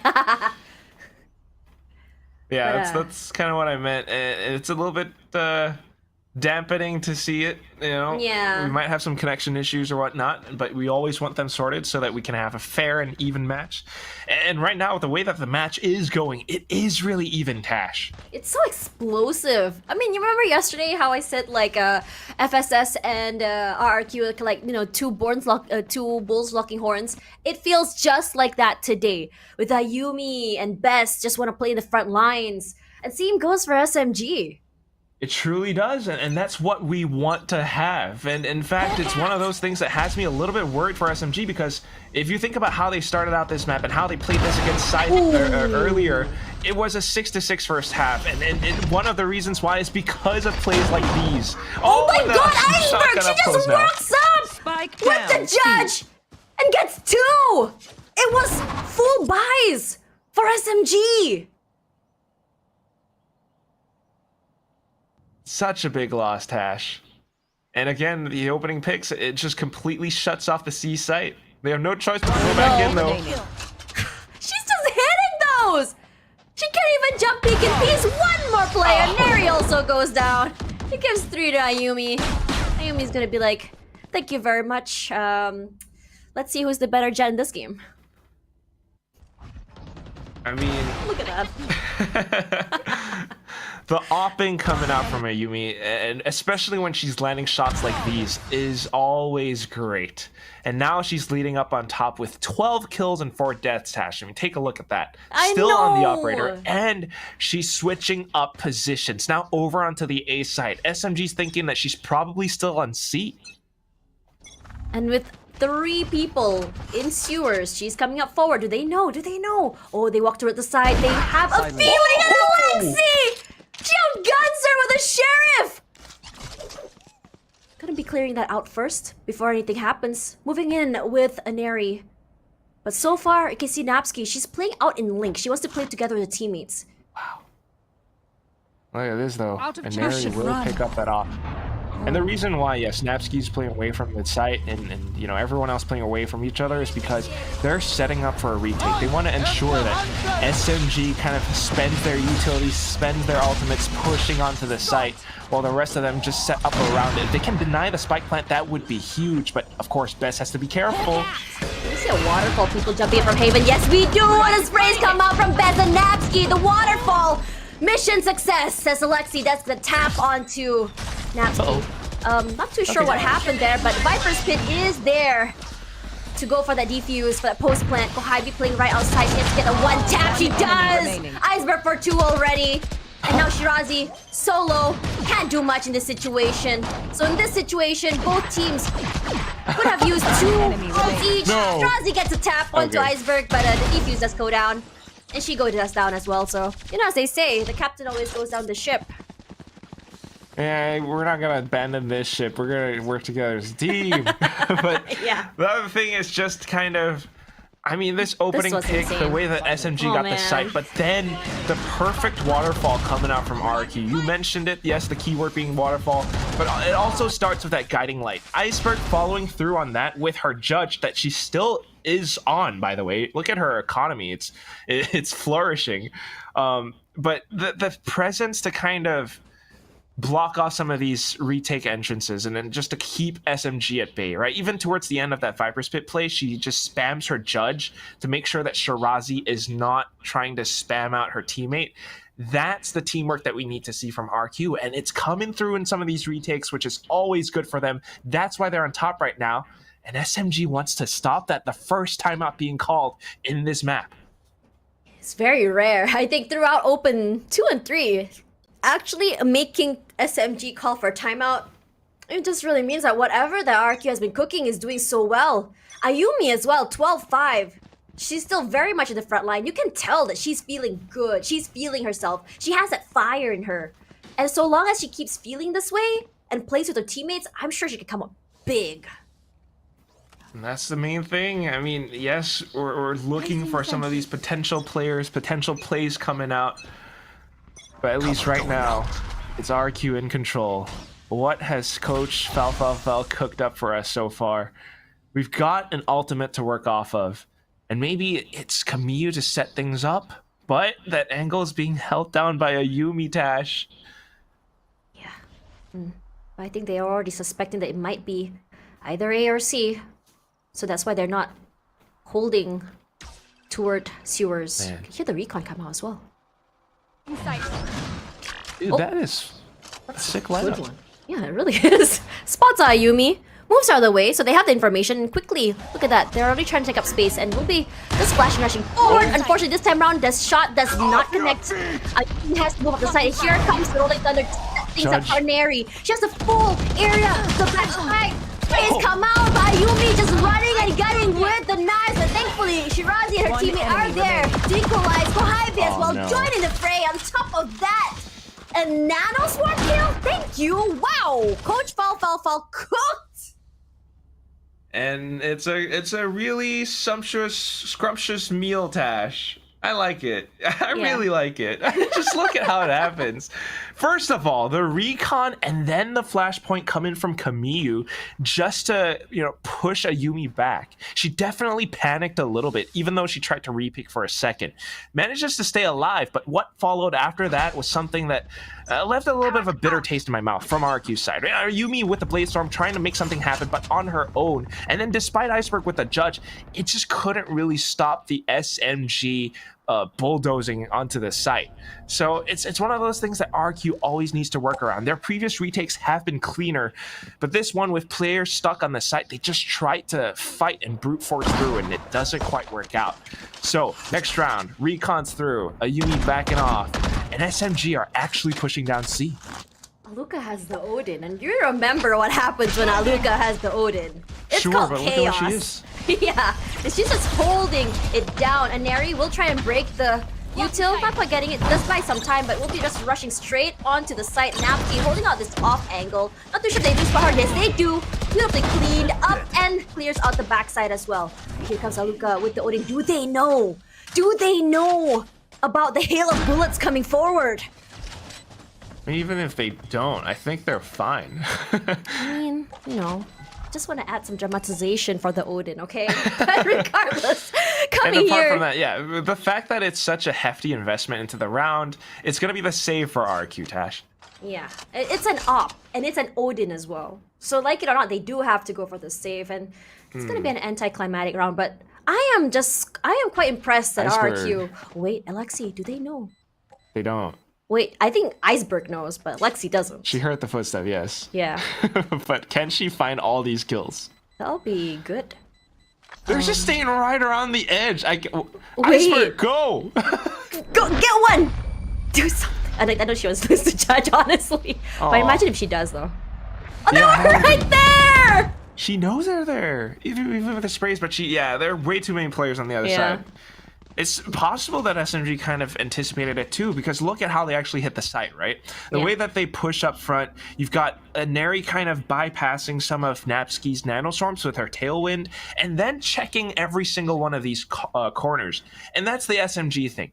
They're so adept at kind of figuring out how RQ plays defense that they even anticipate some of the more common positions being held up on top of logs, for example, and then going further in to check defender spawn if anyone wanted to peek out. That said, though, I think the Odin wasn't really sounded off in that round. No. Along with, I mean, we know that Ayumi's probably still using the operator. So that's one thing that maybe RQ can use to their advantage in the next round, right? The element of surprise. But then again, it's going to be that timeout. We've got some ultimates to work off of. We need to kind of stop SMG from finding their lead, finding that momentum, because it's about to happen again, Tash. And if you notice from past games, sometimes you have this back and forth, maybe first half or a few rounds. Then suddenly you see SMG really to chain round after round after round. And I think that's what RRQ wants to prevent SMG from doing. Now you can see how the Viper wall still in the same place. Nothing's changed quite yet. So it's just a matter of trying to find those big pickoffs to stop SMG's rampage. But this time around, look at where the Odin was. Yeah, just trying to switch up some positions, but then peeking out of Garage. Bess unfortunately gets punished. So SMG, now this is a huge boon to their approach, because RQ's defensive positions have been weakened. Now they have to use utility and other players to kind of reinforce certain parts of the map. So it's imperative that these two players, Iceberg and Alka, make the most out of what they've got on the A site right now. But they don't have information. They have no idea that SMG are about to collapse onto them. SMG's just waiting up the util and really onto the side. And Judge rings through, but will be traded. A reposition by Aluka. And here rings the Odin. They know she has it now.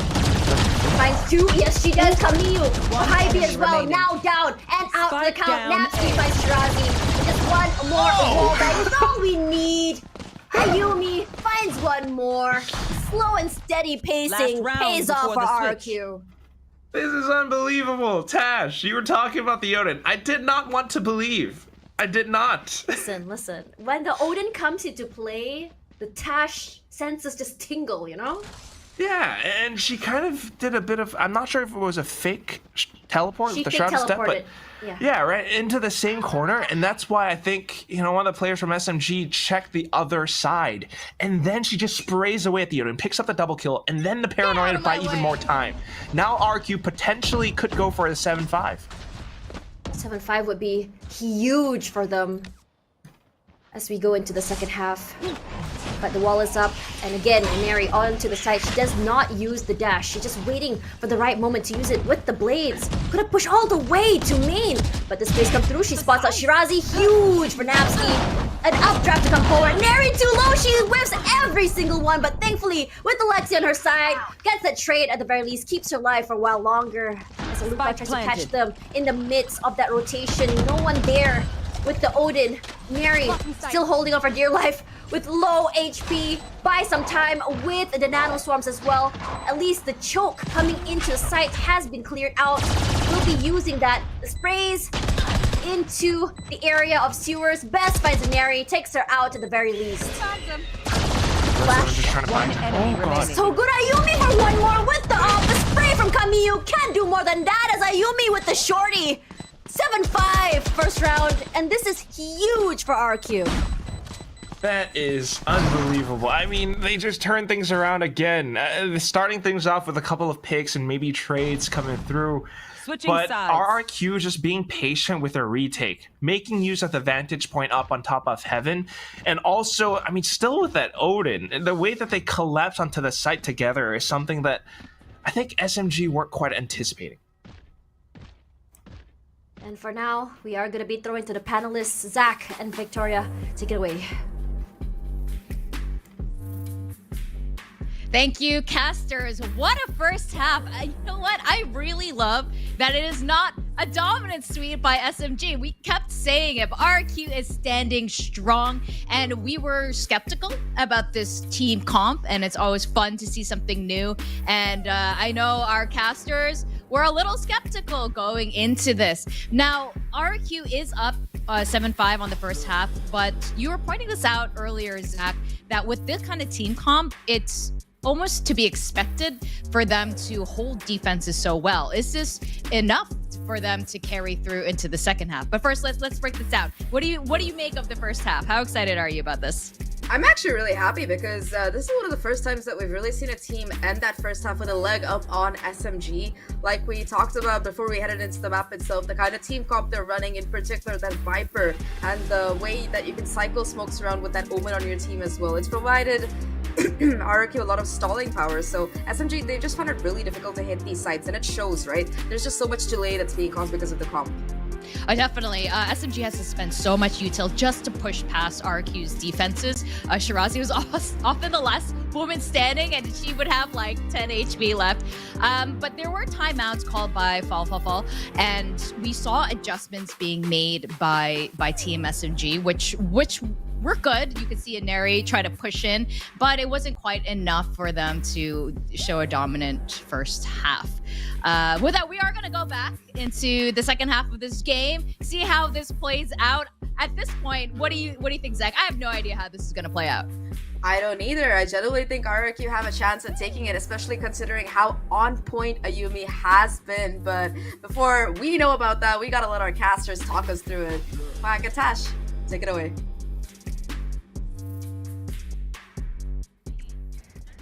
Woo! It's so hard to really predict what is going to happen.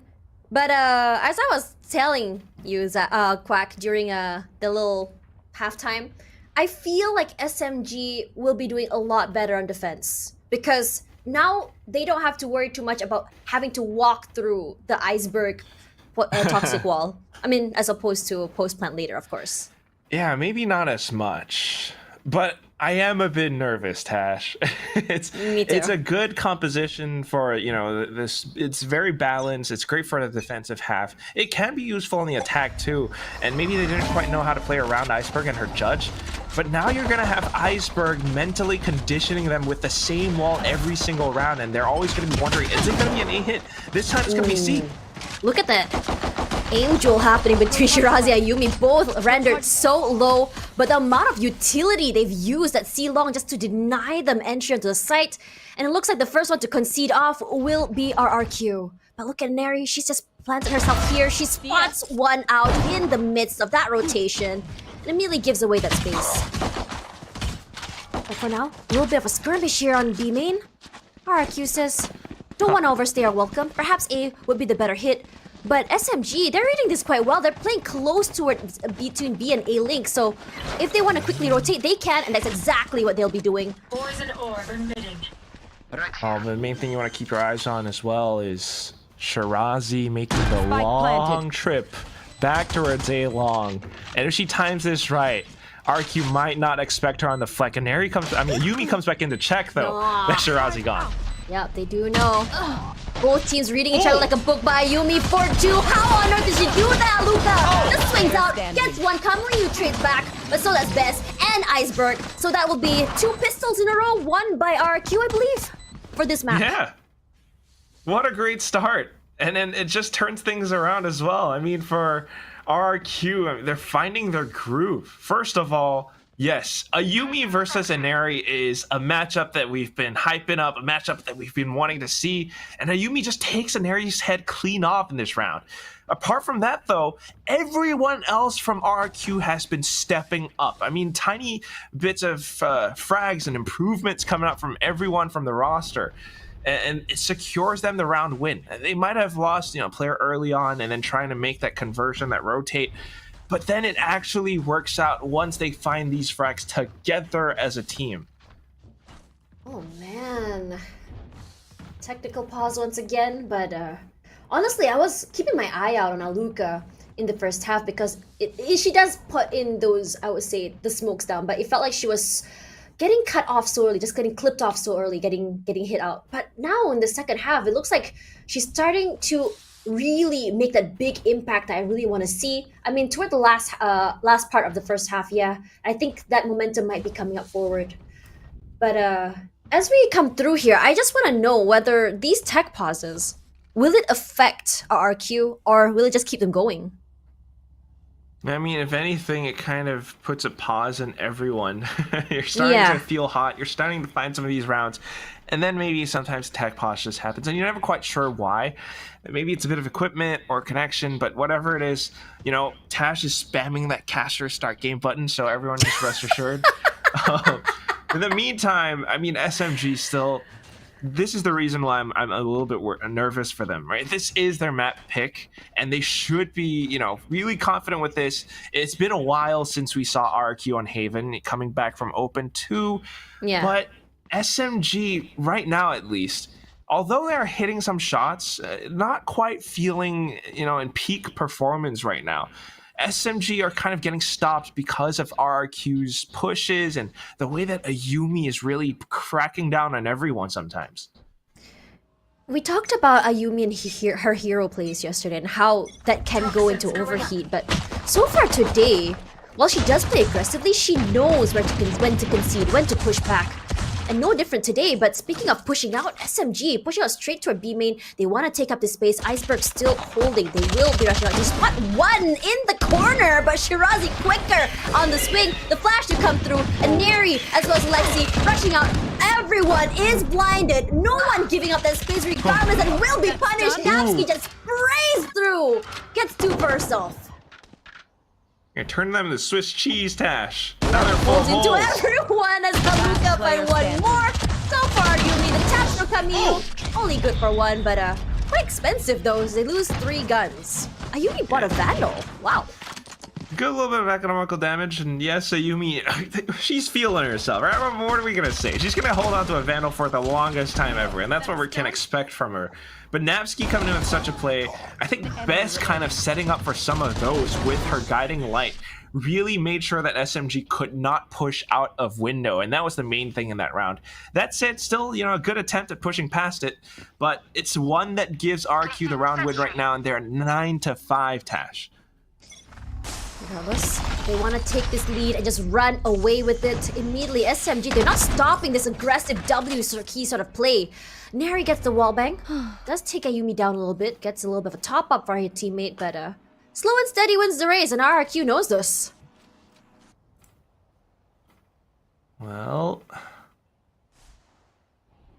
they're going off of a bit of a default and just waiting for the utility to come alive and now pushing through it. Neri, though, making use of this toxic screen, she sneaks herself into the corner. It comes down to a bit of timing, though, and now propping the tailwind. She gets spotted, but gets the shot anyway. Oh my god, look at this barrage with the Neri and Alexi! Comes out! Clears out 3 members, just like that. They do lose a Neri eventually. But Iceberg looking to play with her wall one more time. Gonna try and pivot to another site, but Kohibi is here to stop them in the mid-rotation. Do they check is the question. And...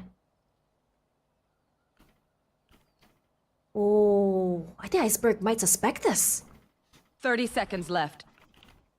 He's gonna do double. She spots 1, she spots 2! Ooh. What a round. Kohibi is still...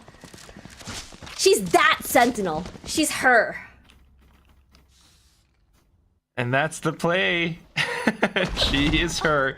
I mean, in this round, it was, you know, one of those things where Seconds left. maybe RRQ didn't quite have the firepower thanks to the economical damage from the previous round, but also trying to go for that bit of a slow play. They weren't quite able to spin around that quick to take out Inari. And with these plays, Inari kind of stifling RQ's momentum, they get to dish out damage. On to the next round though, and we're starting to build up towards closer ultimates. And you're 1 point away from a Blade Storm, but at the same time, RQ buying back into the game. We saw a lot of skirmishes on grass as well as in front of garage just now. Mostly just picks when, say, Bess or Napsky would peek out. And the same can be said about Shirazi and Kohaibi moving on the area. But not stopping. Inari feeling the heat. But if you notice how Inari plays, it's not really hero plays. She's walking up together with Alexi. So there is at least a trade potential coming up. And this time around, Kohaibi inside of sewers. Gonna pop it out just to delay some time. But little they know, the RRQ has made their way onto A-Long. Just kind of waiting for it, right? They're trying to set up this bit of a set play into the site, but SMG on the other side. This is huge. They already have clear area control as Camille all alone will be flashed. Moved out of the way. Thankfully, this Nebula will at least give her a little bit of space, and Ayumi does get chucked down. She has flashes to play with, waiting for her teammates to come through. Sure, no one rushes out forward. Camille just sprays out, finds two. And they're just gonna deny them the area of play and the plant. One more person to worry about, and that's it. Iceberg, what are you gonna do here when 4 people are staring straight at you? Camille, the hero. She got 4 on her own. And it all comes down to the positioning. She was just hiding in that one spot for the longest time. And it's something that RQ weren't quite checking or expecting. They wanted to push through on their own. And starting out with some of these, you could see that Ayumi is the one who kind of exits the Nebula first and then Bess, and Camille just instantly able to react off of it so quickly. It's a set play coming out from RQ, but not as well coordinated. So although they managed to get the spike down, leaving A short unchecked was their fatal mistake, and Camille capitalizes it on it perfectly. Rolling Thunder available now, and it's something they can use for retakes, and that's why she's playing so far back, but Shirazi just receives them as they push in the C. What an off angle that she's abused. Kohaibi playing this corner. No tilting between Yunkai yet. Napsky, well, she does find one. RQ, they find 2 in return. Camille, she's not playing on logs. She gets 2. Yes, she does. Aluka trades back. Now it's a 1 versus 2. All alone here. Has to navigate through long. All Inari has to do is just swing out. Another round in the bag for SMG. Looking to equalize. 1 more to go. Show me where to go. And that's what we have. SMG slowly clawing their way back into this game. I mean, first of all, with some of these rounds, some of the positional plays, finding the momentum now, and then the confidence to play around the site, getting some of these opening picks, and just holding angles as well. RRQ are starting to go a little bit haywire, peeking into some of these spots, and that's why the timeout, a little bit necessary for round 18. We've got some ultimates to work off of. Let's make them count. For RQ, they have no problem getting onto the site. It's just matter is, I think, like for SMG, they have this incredible patience to play together. Like say Camille just now playing in that corner, just hiding. She didn't make a lot of noise at all. And after her teammates were in the middle of rotation, she started to spray and she started to say, okay, I'll buy you guys as much time as you need before you guys can just really burst into the site together. But even then, Camille knew how exactly to abuse those smokes, those corners, those situations. And that moment as well for RRQ, I think their biggest mistake as well was not respecting those smokes, just pushing out. And that's one of those things again. It's a little bit of an unfortunate situation at times, but it's again something that just works out better for the other team. So you need to be careful when you approach these certain plays and corners. And RQ, I mean, not having the economy this round is something that, you know, it might hurt them. But if they can come up with a bit of a set play off of the ultimates that they have, they might be able to pull off something that SMG won't really expect. So now smoking off C long next to Alika. They could use this to, retrieve the orb. Iceberg now one away from it. Well, she's going to get her pit. And then, maybe doubling back towards a certain site. Maybe B is where we can use the Viper's pit. SMG are going to have to try to get a good read on this. So far, Iceberg has been working well with her pit. And with that pit, even with a weapon differential, they can get a lot of value. Welcome to But my here comes the pit, and Camille here has a Q, just let her rip, delays them from getting onto the site. Nano Swarms, just to buy a little bit more time. SMG playing a little bit more far out toward Link, making sure to punish anyone who decides to just play. And here you go, Rolling Thunder to come through, and they're just gonna try and get inside. The sprays come out, Zaneri finds Ayumi right off the bat, and Camille and the other members of SMG just completely disregard the pit. It doesn't matter 30 whose seconds world it left. is, they will be trying to take it away. And for now, off the site, Shirazi, a bit hard to fight, and they try to lure them out of the pit, and that will be their biggest flaw and mistake that will be abused by SMG. I mean, they really tried to make it happen, Tash. And actually, with the weapons that they had, that was not a bad play. That was not a bad idea at all. Because you are playing in close range inside the Viper's pit with stingers and shorties and whatnot. The only thing is, with it kind of being, not quite securely blocked off, you don't have any stuns coming through just to block off the other parts. It's easier for SMG to just set themselves up surrounding the pit and spraying them down. So a little bit unfortunate. Best tried to pull her best to pull things back, but that said, that was going to be the rounds. They still have some ultimates left though, so we're going on to the next. And SMG, they're trying to secure this lead. I'll be playing close in sewers, waiting for it to drop. She finds one with the wall bang, and she's not stopping. Just walks up on top of the decay, the poison per se. But for Ayumi, finds Alexi in return, so it's a 2-for-2 trade at the very least as they walk You up. should run. But it's gonna be the lockdown just to give them a little bit more space to work with. Look at Shirazi. Oh, she's gonna get one pick anyway. Nice sprays to come through, just deny them sight, and they will respect. They will move off. Iceberg moving away on the other side. We'll just spray through. Shirazi goes down, and so does Neri. W gaming straight onto the area. She just runs straight and makes a beeline for C. Camille. Probably have read this wrong. She's all the way on the other side. Oh man. Planted. Down to the 1v1. Camille, although she is really far away, and this is something that Iceberg can use to her advantage, the timing on the rotation, and she's expecting Camille to peek out of garage. Camille has the fault line, and that's what I want to see.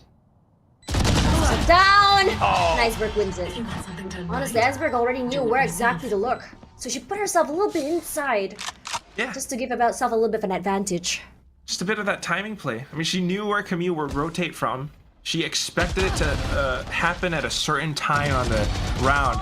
But apart from that as well, it's SMG trying to get this good start. But at the end of it, RRQ having the smart mid-round adaptation from Iceberg. And also just, I guess, Camille trying to go for that bit of a stutter step, but it didn't quite happen the way that she wanted it. So Jiggle Peach not happening today. It's going to be tied up with the score, RQ back out on top, but Ayumi and Camille top fragging right now.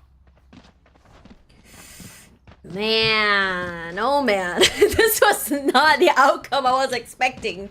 I was expecting a sort of like battle where we see Ayumi and Neri on the top side, but it's not that Neri is not performing, it's that Neri, or rather SMG in general, just playing more as a team-oriented play, as opposed to Ayumi, who is really eager to play aggressive, push out forward, with her teammates a little bit more in the back line. So it's two different types of play for these teams, and both these plays are working out in each other's favors. It's been such a back and forth.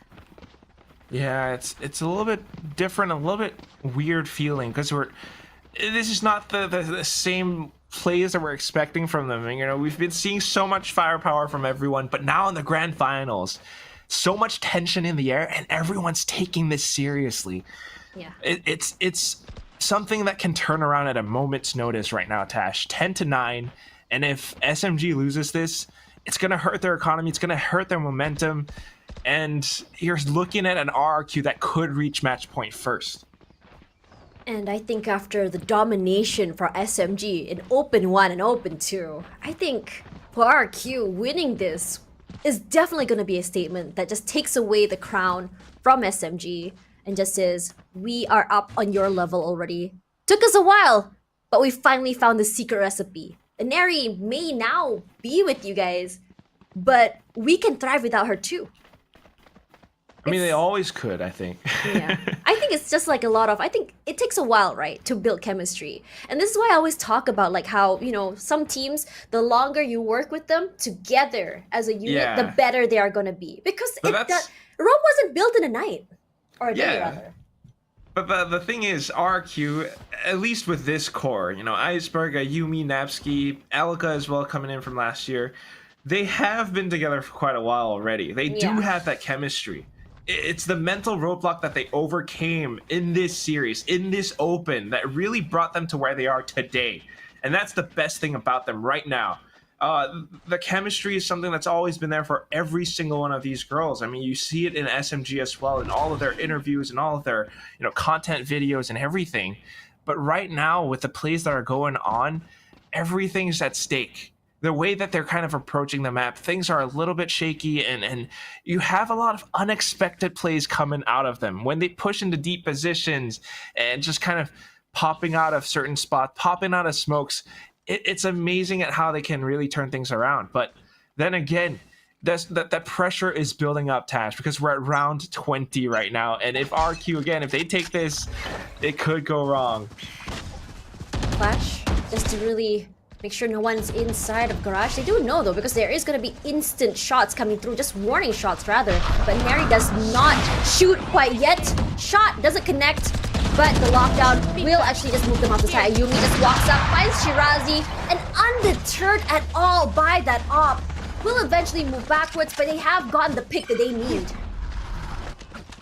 Yeah, that's the controller gone, right? So it's a very big loss, but at the same time, still in position, and they're able to fire back.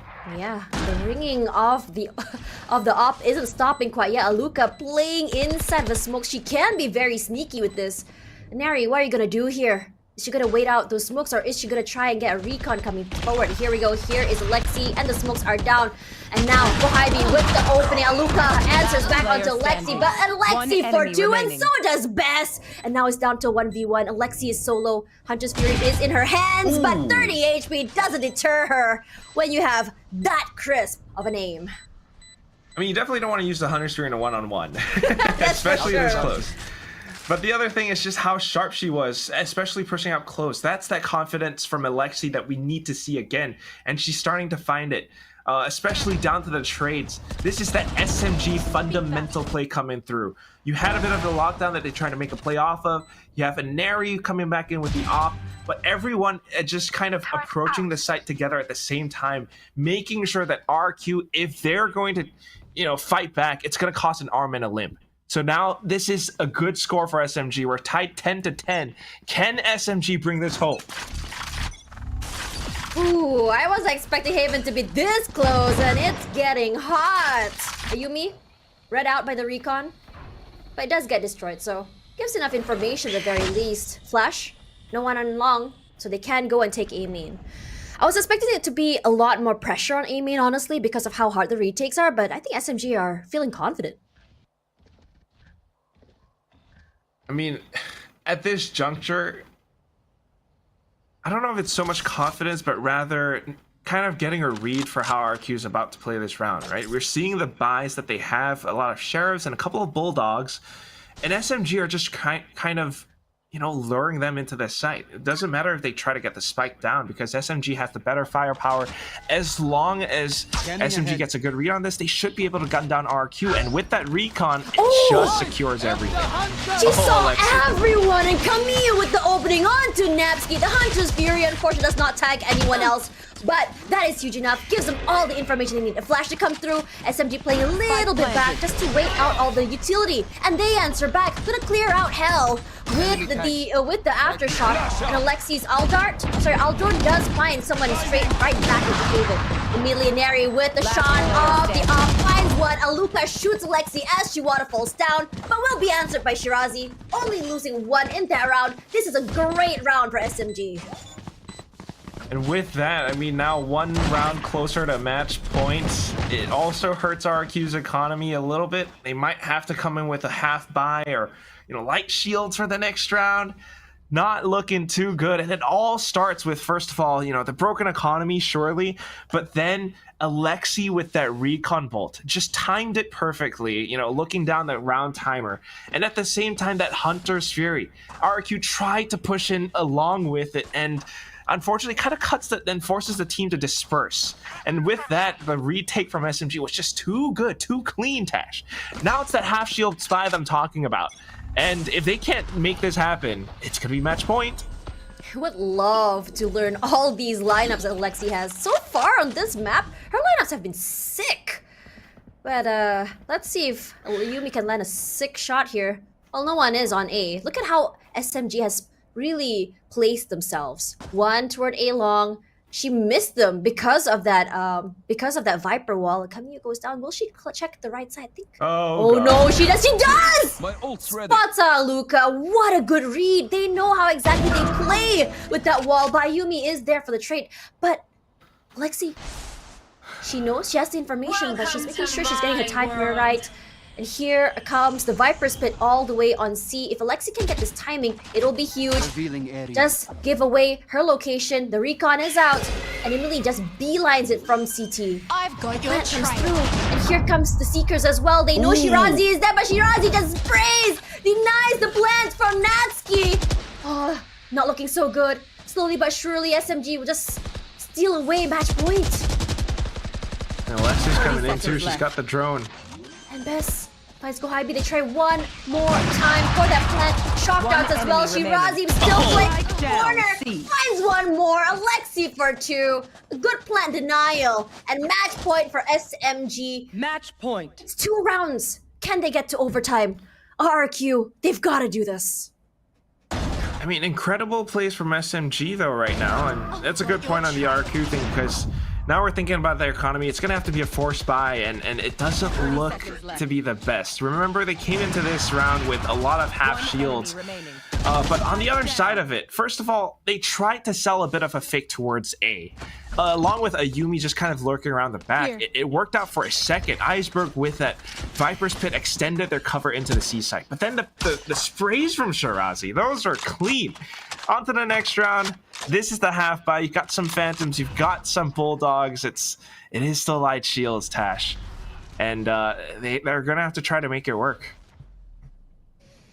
I mean, not the worst thing in the world if they can land their headshots, but Ayumi will be just trailing the Trailblazers straight onto the site. No, it's clear, but retakes is what SMG has on their minds. So just waiting for the utilities come out, waiting to see if anyone were to push out. But slowly what they can do here is just choke them from different angles in different areas. And I think for RRQ, they know this. So look at how they've done it. Nice little one-way smoke. And here comes the Rolling Thunder. And the Recon does spot out one. They know it. Kamiyu immediately just gonna do a flash as well as the Aftershock just to clear out those areas. But Napski's utility does a lot of damage. And so does Bess. Neri Kohaibi pick up one each. And Neri tries to jump shot down. Doesn't happen. Iceberg finds her. And Kohaibi 4-3. Can she go 4? No! It was almost like a battle of the ages at that moment. I am... Wow. Wow. I mean, they tried to kind of keep up with the pace of how RQ entered the C site. And it's some of these plays. Neri kind of saved her teammate's life with that op shot outside of garage, but then off of it, instantly trying to go in on the offensive, picking up a rifle and jumping in. I think it's that little moment of inaccuracy where she's caught mid-air that kind of turns things around. Not as coordinated as we've seen before from SMG, but still, it's a great round for RQ, and now potentially overtime if RQ can bring us to it. We saw that Recon spot out Ayumi, so Look at the pushouts, the answers, the responses by SMG. They want to get that pick off early. Flash to deter. No one there. Now RRQ give up that space, but they do want to challenge. Spots out a little bit of Ayumi, but they didn't know Aluka is close by. And instantly cloud bursting just to block it off too. Trying to make sure that, you know, this long side isn't really contested. But that means it comes down to Shirazi and C. They know that, and Shirazi holds down the line. She gets 2. Napsky does fight Kohabi in return.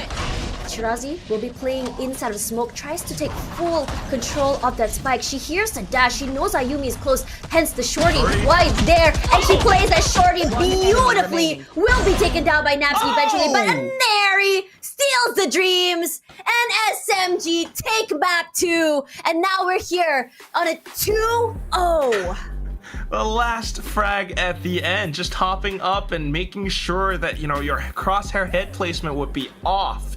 And apart from that, just Shirazi, so smart on it. And a lot of this comes down to, yes, you know, definitely Shirazi's mechanical skill and how she popped off on this map, by the way, top fragging, but also the IGLing from Kohabi. You're seeing a lot of these plays happen, and she's the one sending her teammates down certain parts of the map and then getting good reads, pushing RQ in towards the C site.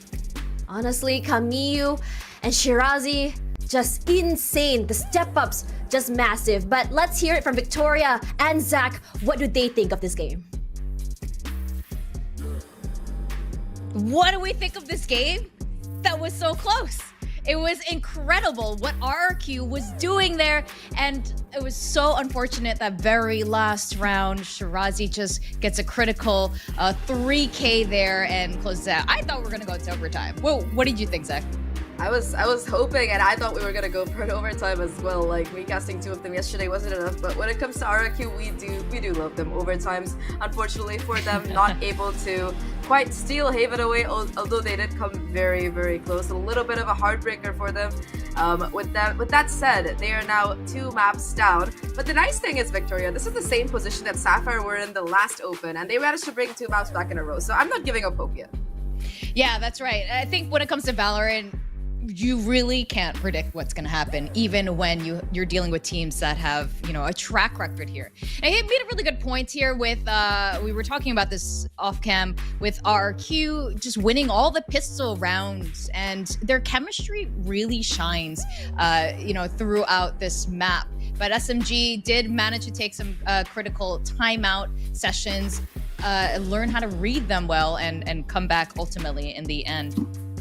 It was incredibly close the entire game. It was at 7-7, 10-10. Wait, not 7-7, but it was 10-10 on this map, and then it got really, really close, very dicey. I think those last couple of rounds, the adjustment that they made, in particular on that C site, with Shirazi just being able to anchor it and find those consistent multi-frags, were kind of the reason. If you do look at the statistics, of course, in particular, what jumps out is those first kills, 15-9 for SMG, a little bit of reversal from what we saw on Pro.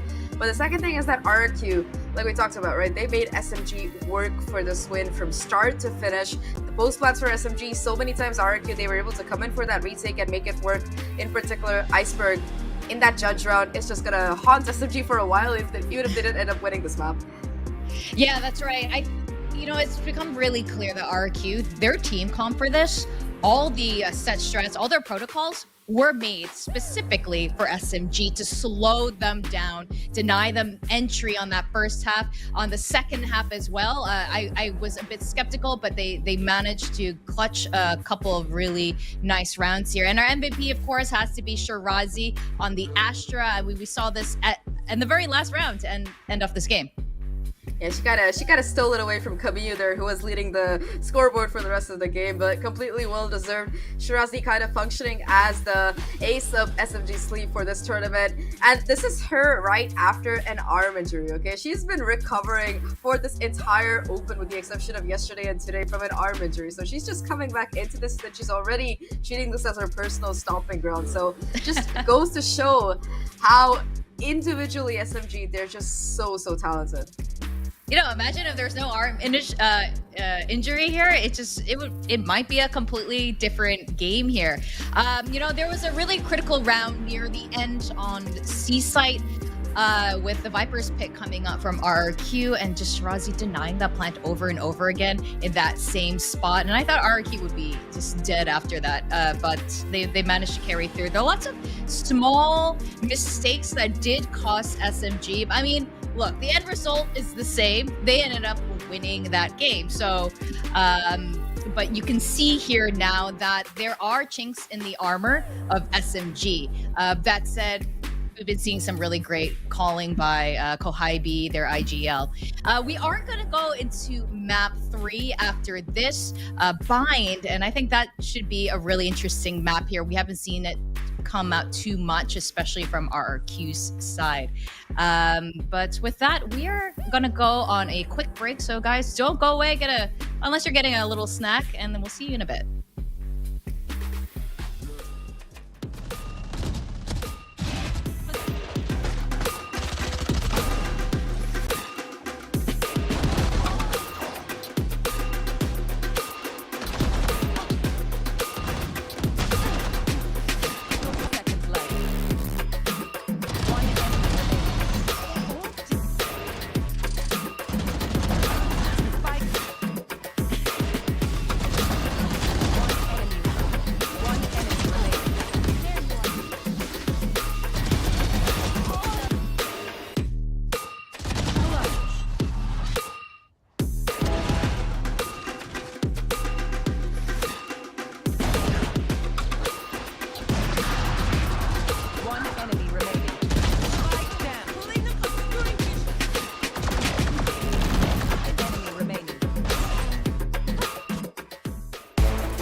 Welcome back to Valorant Game Changers APAC Open 3. It's the grand finals, and we're going to map 3 in this best of 5.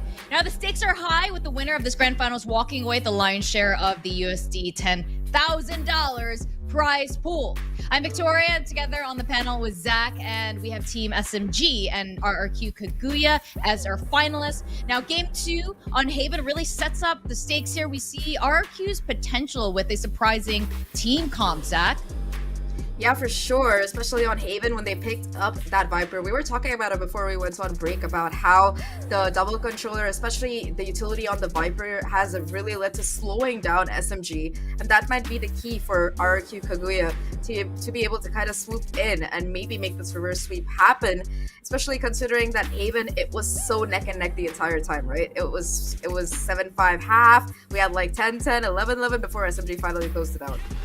Yeah, that's right. And we even saw a bit of that on Pearl in the beginning as well. It was back and forth. SMG was obviously clearly more dominant there. But as we went to Haven, which was SMG's map pick, they really gave SMG a hard time. They were really prepared for it. Their team comp seemed to be specialized, especially for SMG's very aggressive contact plays. Now, I'm very curious how it is going to be going into Bind for our map 3. RQ doesn't have a lot of history here in Bind during the Open 3. In fact, I believe the last time they played, they lost.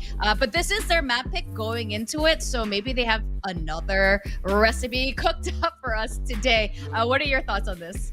I really hope that is the case, and I believe that they did pick up this map in the lower round, whatever, the one before the lower final, okay? I don't know the technical term, but they played it against Orangutan, and it didn't go their way, unfortunately, so it's a map that the only time they've played before, it didn't go too well for them. But hey, the last time SMG did play this map against Sapphire in that previous final, they ended up losing it as well. So there's always a chance, as I like to say. And for RRQ, like we talked about, they've looked so incredible both yesterday and today. In particular, today, they've been extremely resilient. Individually, they've been able to step up huge. I think that last map, of course, we can really highlight Ayumi and how many times she was able to just find those first picks for her team. Sure, they had less first bloods than SMG, but at the end of it, it's still RRQ being able to stand toe-to-toe against what is arguably the scariest Game Changers team in APAC right now. Yeah, I think Shirazi and Ayumi were definitely the two players we were eyeing in the last map.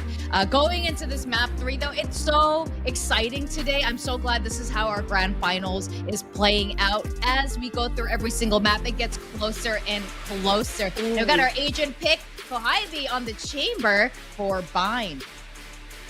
Kaguya on the chamber, double controller coming in for SMG. The Harbor Viper comp that they rock on their Pearl, they're gonna continue rocking it here. And of course, NRA is switching over to that Raze. But what made me really go ooh was that double duelist coming out of RRQ Kaguya. Now, we mentioned this a little bit before about I think on yesterday's stream about Aluka's history, right? She's historically always been that duelist player.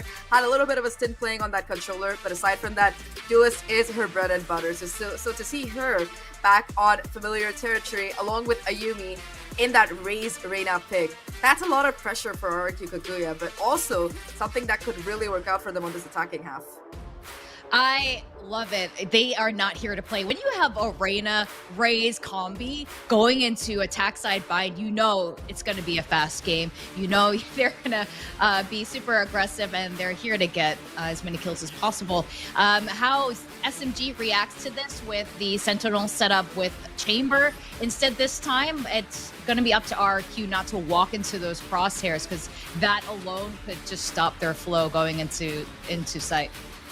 I definitely agree with you there, especially with the sheer amount of utility that SMG have to work around with. Of course, the Viper for that stall potential. Shirazi is really, really good at playing around her utility. You cannot underestimate Shirazi, and I feel like that's the most fatal mistake that a lot of teams tend to do when they do go up against SMG. They're more worried about the open threats, though, the guns that SMG flaunt around, Kohibi and Neri, but Shirazi is just that back line of defense. I think that she was one of the highest ranked players last year when the chamber meta was in full swing. So despite that role shift, she's still able to put up those numbers, and it's very impressive for SMG's side. So of course, like we talked about the utility on the side of SMG, it might be something that RRQ have to be very careful about, but also when that side switch happens, I'm also worried about how RRQ's defense is going to shape up, because despite the double controller, they don't really have a sentinel. That's true. But I will have to point out both of these team comps are very familiar. We've seen them from two of the top teams in Pacific, actually. So I think if they've probably taken some learning lessons there too, and they're going to apply and showing their gun power. With that, we are going to go into game 3. I think this is going to be a super exciting matchup. I always love a good bind match. We're going to go to our casters, Quack and Tash. We love a good bind map too, and I am super stoked and I am super excited. Now, the last time RRQ played this map, they lost to OGX. It was a very, very close game, and I think that one of the biggest reasons, or rather, it was because Aluka wasn't able to really full potential play as the Reyna. Because as a Reyna, you have to get those picks to really get the overheals, the dismisses for the reposition. So let's see if this time around she's able to get that done. Yeah, I mean, she definitely needs that. I wouldn't say that she definitely, had that rough of a time. No, she actually got really. 24 kills, right? It was still pretty good. It was still pretty good. 4 first kills, 0 first deaths. That's a good, way to start. But I would say rather it's more of the composition and how RRQ approached the attacking side that they really lost against OGX. If you take a look at that score, OGX won so many rounds on defense. RRQ only won 2 on attack because they didn't really have those set plays, those set executes that they would rather, otherwise have needed.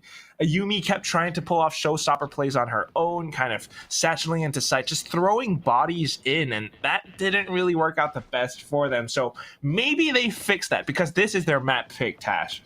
On the other hand, we see what SMG does. They beat Full Sense Sapphire so cleanly on this with this composition. I'm not gonna lie, I can't lie. I really am nervous this time for RRQ. I mean, this map is so defense heavy. You just need enough points on attack to really take it home. And with RRQ playing attack first, they can perhaps set the bar. But the trap for Kohabi will be broken. She does get a tag in, but unfortunately does not get the kill. So a good reposition.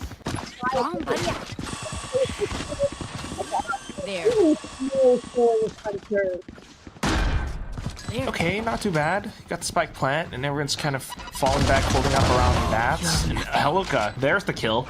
Yeah, and she needs that nice overheal to really reset everything. Gives a little bit more space. Napsky finds one more in her favor. Camille has to give up space in U-Haul. Does find one at least in Showers. A good reposition. And she also gets one more from Showers. His isolated fights is doing wonders for her. As the other members of RRQ push out here, U-Haul gives a bit of value. A 1 versus 3. A Neri on her own. A jump pick to come through. But Aluka with the frenzy from that range, it gives her all the advantage in the world. And that's how RQ plays it post-plant. I mean, we've seen how they play, off-site holds before, and I would be remiss if I didn't say that Alka's nailing so many of her shots with the frenzy this time. The way that she kind of holds out around lamps, approaching at close range, carefully exploding and peeking out, and at the same time, just kind of, leaving her teammates around bats. This creates a multiple side presence that, SMG kind of has to work against. You got to watch bats, you got to watch lamps, and those are kind of like 180-degree angles you got to flick back and forth from. It's tough. Koibi did a good bit of damage from before, but not quite enough. And now, next round, you got these shorties up close, Tash.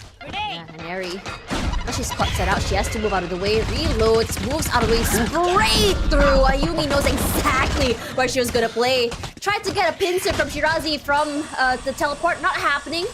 Ticks down, and full movement. Waterfall, straight from Hookah, jumps out, and straight out to the site. Oh, Camille, and Alexi! Nice choke they played in, but that's the equalizer by Iceberg. 1v1, Koibi in her hands is only a classic. She has no more headhunters either. The Cove will be out slowly but surely. She makes her way. She needs to land that crucial headshot. Hasn't been seen quite yet. Jumps back up. The timing on both ends not hitting quite yet. She spots her out, and she does get it! Take their guns. A thrifty with just a classic. I am speechless. Utterly Oh my God. speechless. Tash, This is crazy. First of all, it's just this little corner that Camus hides in. I'm not entirely sure whose high tide that was, but whoever it is, it created the perfect corner for her to hide in. And then kind of, I thought Iceberg made a bit of a smart move with the cove, right? Kohibi was thinking she might have been inside it, but then kind of exposing her back as she tried to, you know, double dip and back towards the A site. It hurt her instead. So now SMG gets the buy instead, and RRQ are economically hurt. But we've seen some insane thrifties from both teams. Let's see if they can do it again. Slowly but surely making their way through Hookah. No move by Hakaimiyu is just relatively keeping herself hidden in the backside. Yeah, you don't have to do too much.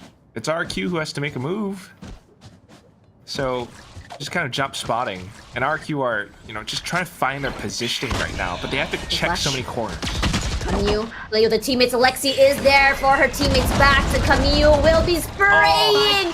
Gets two! Kohibi finds one more. This is a huge round for them for the lead. A very clean one. Didn't give them a lot of space to work with at all. I mean, RRQ, that is.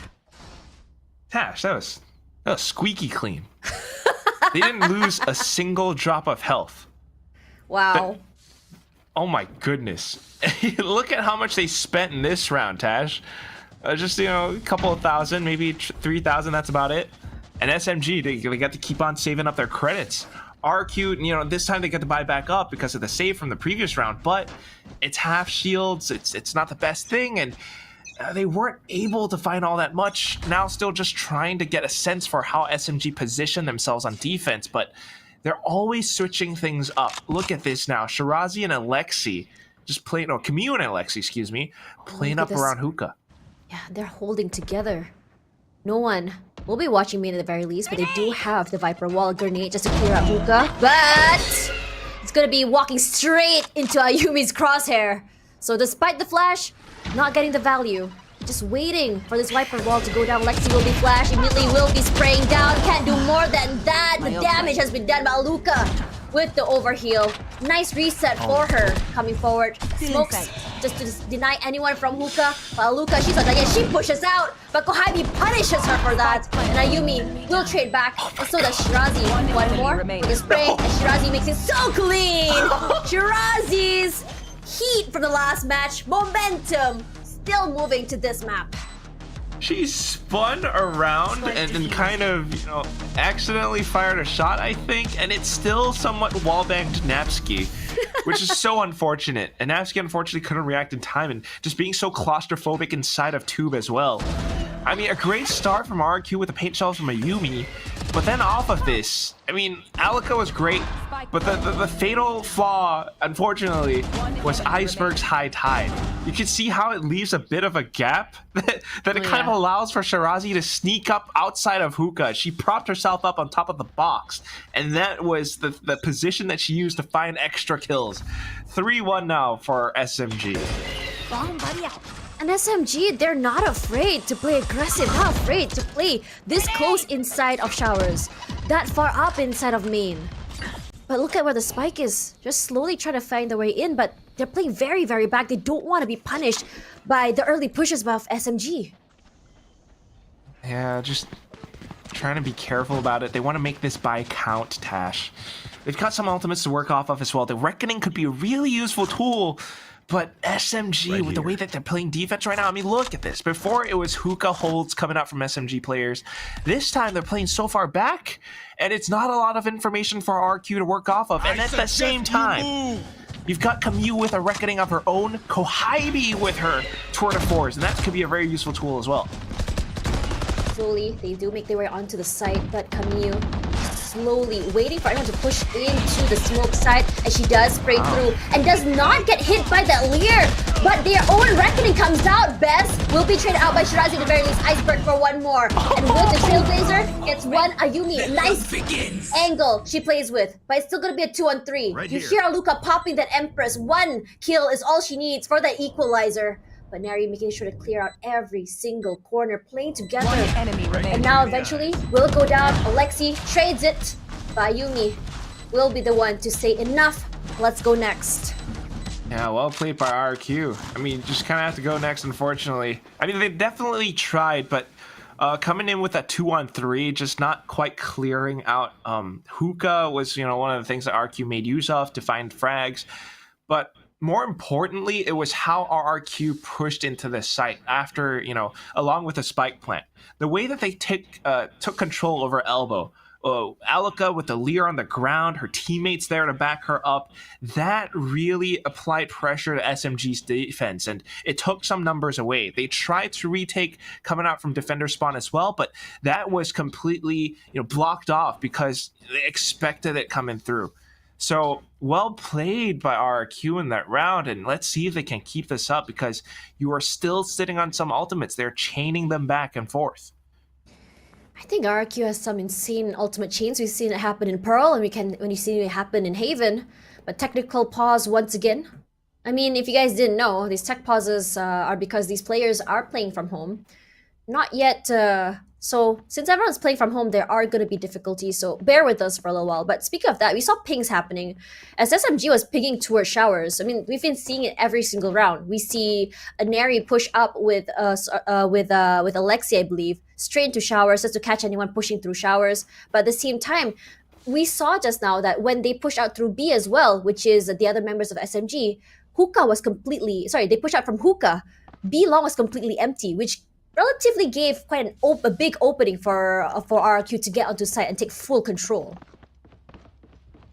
Right, and yeah, well, some of the things that RRQ's making use of. But moving on to the next round, it's gonna be the ultimates again that I'm keeping my eye on. First of all, Yumi with a showstopper, a very useful initiating tool. But then for SMG to try to defend against that, if Kohibi pulls out her tour de force right now, she's buying onto a Spectre. It's an option that she could use. That's the thing as a chamber. You have a full arsenal at your disposal, and maybe using that, getting a good flake onto a Yumi could shut down any potential pushes coming through.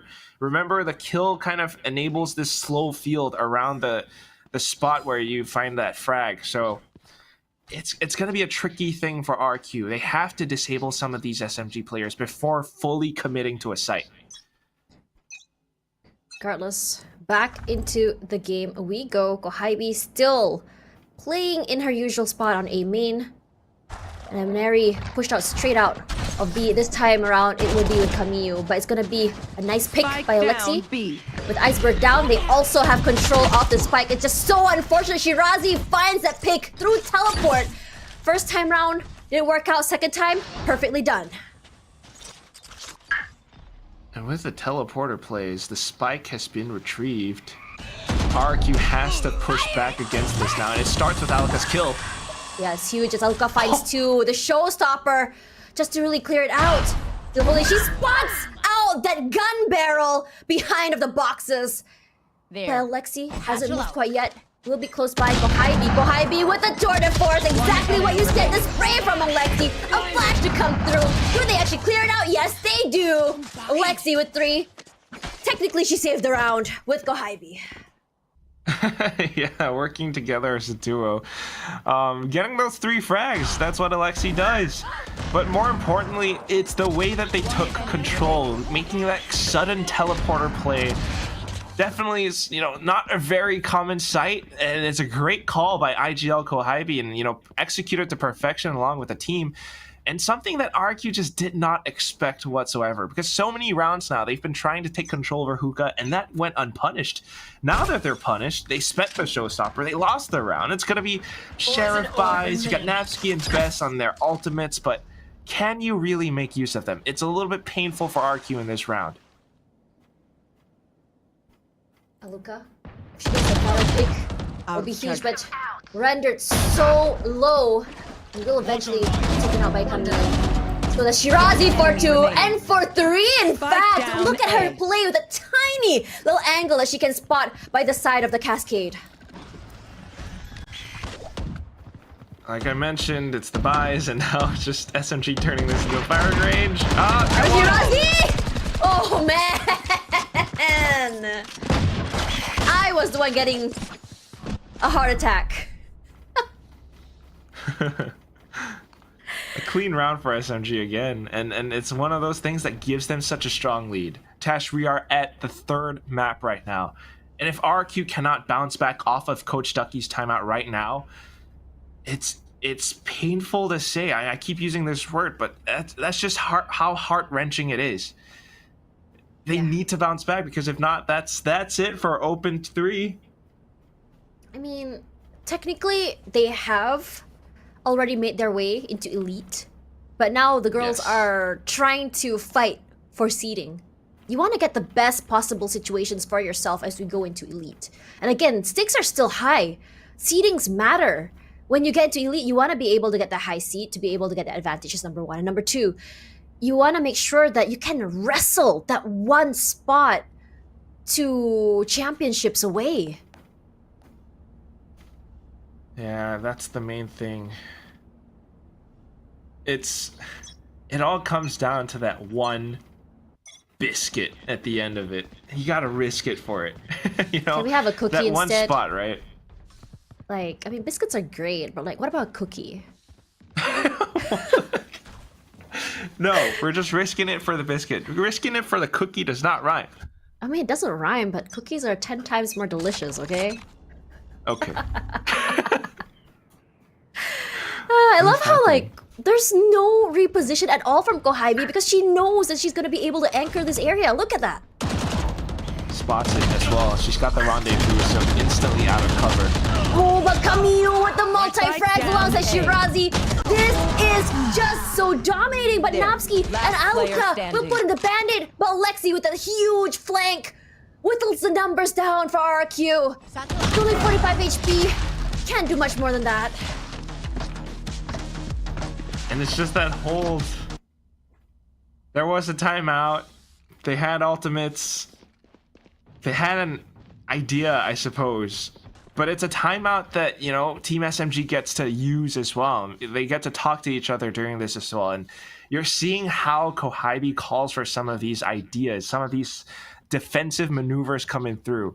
The way that they managed to put up that roadblock around Bats completely threw a wrench into RRQ's plans. And that was the main thing, apart from Kohaimi. And again, with this same presence, now she's got the op. Oh, and that op gets a kill as well. Finds Aluka. That's one of the heavy hitters out of the way. The showstopper will be used. Here comes the reckoning. Here comes the sneakers. Pandemonium all around. And through that, Iceberg Napski get one each. But Shirazi gets a pick onto Best with the snake bite. But here comes the Viper's Pit. Full control of the site. And what can RRQ do to regain control of this? They have a minute to play with. They can pivot off, but it's gonna be hard. With Kohaimi watching this backside with the op. That's exactly what she wants to do. Maintain that control of the site and the areas around it. And they keep trying to find some semblance of control. Taking down Camille is a good start. But the main thing is still Kohaimi.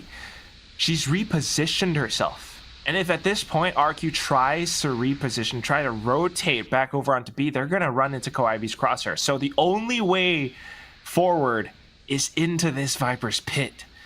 And that's a tricky thing. They're running out of time, 30 seconds to go.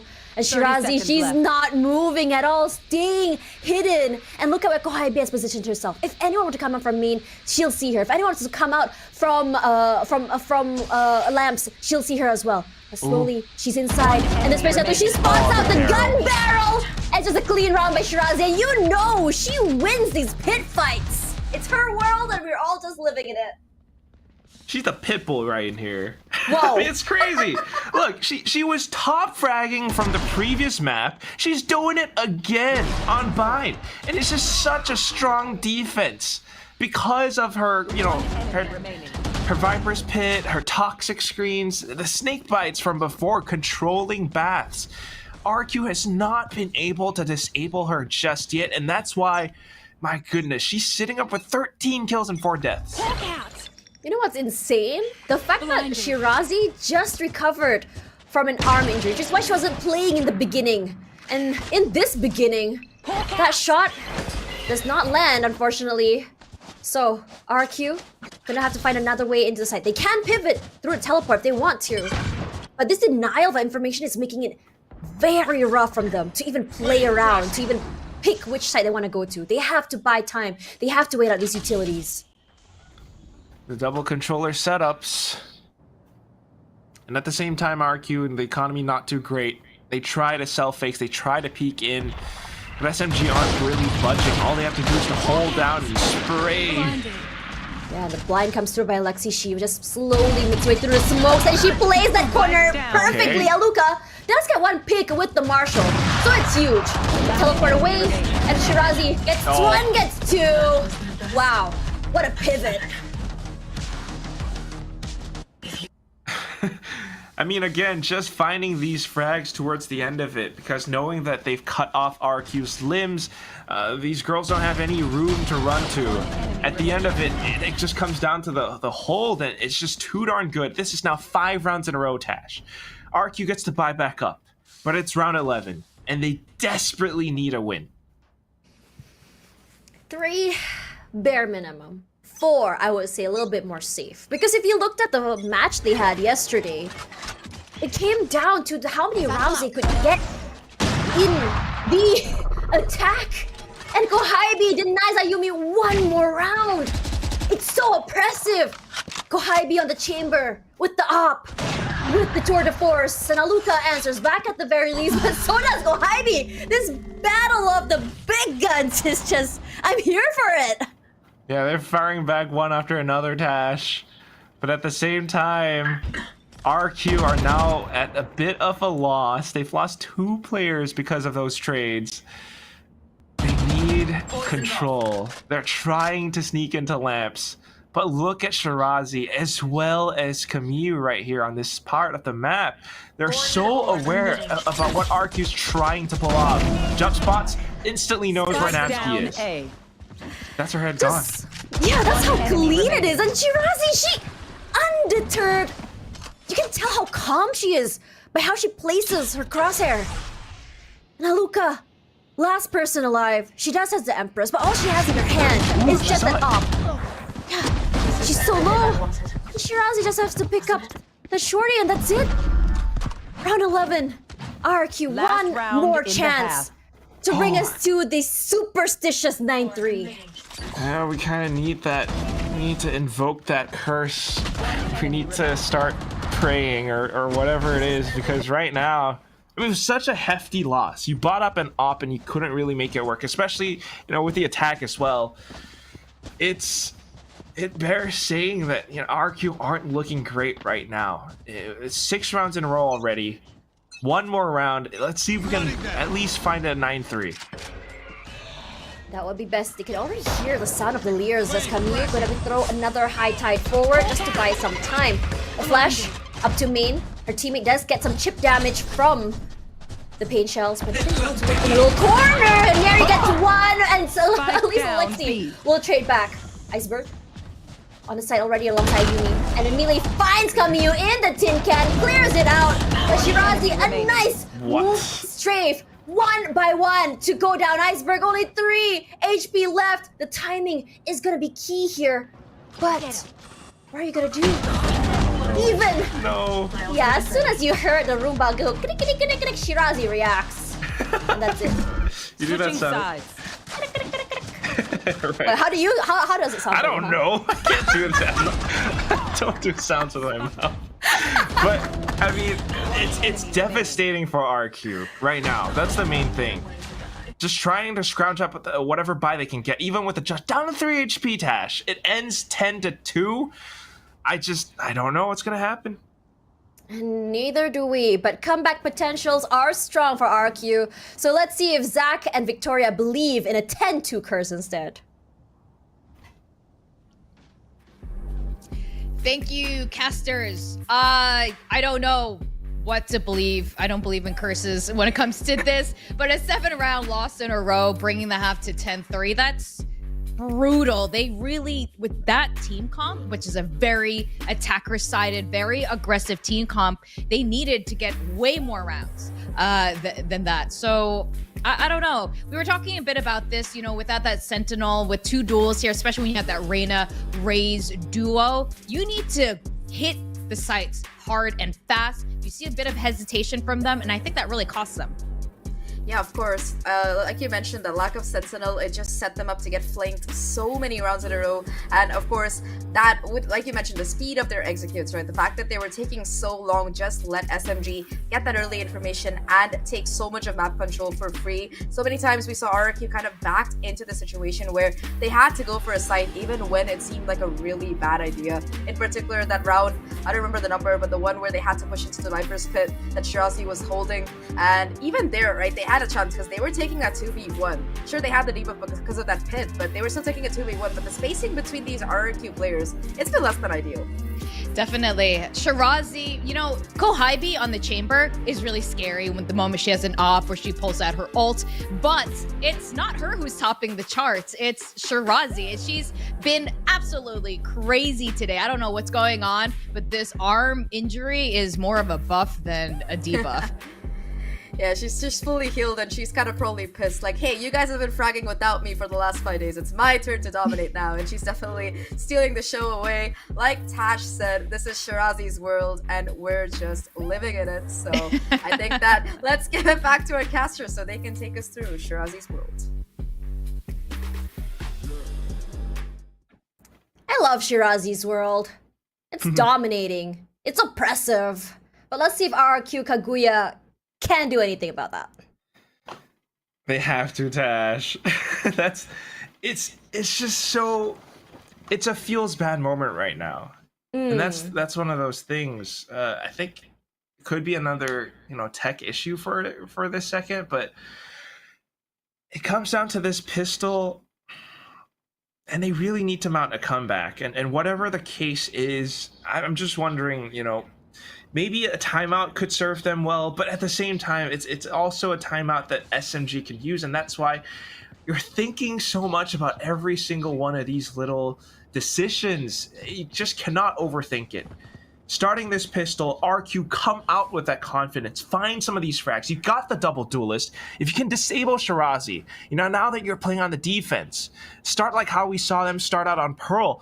They might be able to turn things around. They can, and I definitely think that they would. The halftime, they may have used it to really figure out how exactly they want to do this defense. It looks like aggression is the name of the game, but Kohybe and Kamiyu say no! This is our main, and you get out of here. And Neri already from hookah, jumping out, picking a kill for herself, and leaving Iceberg on her all lonesome. What can you do when they just push out? A flawless pistol for SMG to set the tone for the second half of themselves. But what kind of tone does this set for RRQ? I don't know what to say, Tash. It's SMG just crashed down on them like a huge wave. And RRQ, you're thinking about their tone and what they could do about this. They might be left with no other option than to go all in on this round. You need to, because if not, it's going to be match point, and either way, you're going to have to force buy every single round from there on out. So it comes down to this. What's that? 2 guiding lights. Yes, Best used 2 guiding lights just now. On too long, just to really deny them that space as Best plays elbow here. And Mary pushing out, destroys that trap. So they have all the idea where they are. It's just a matter of waiting for these utils to give them a little bit of space to work with. They want to take this eco round. Time to hunt. Trying to bring it back. Yeah, Shirazi with the sprays. She's not gonna get 2 this time, but at least Mary and Kamiyu will bandage the situation. Napsky with her own pick. As you're only seeing Best so low.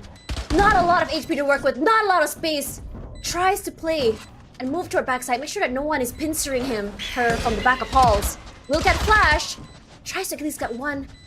But SMG isn't playing with her. Eventually, does find Lexi. Kohybe, can she do anything about it? Yes, she can. And even if anything, if Kohybe were to go down, Kamiyu would most definitely trade off that. Match point. Yeah. But also, more importantly, it's just how SMG came in with such confidence, such decisiveness to really take down the site. They are determined to close out today with a 3-0 victory.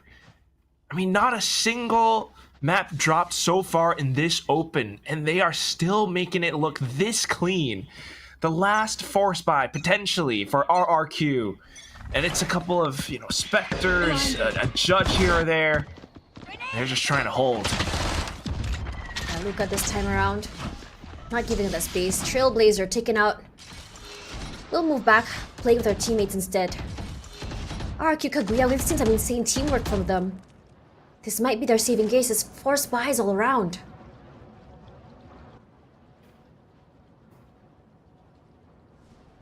So silent.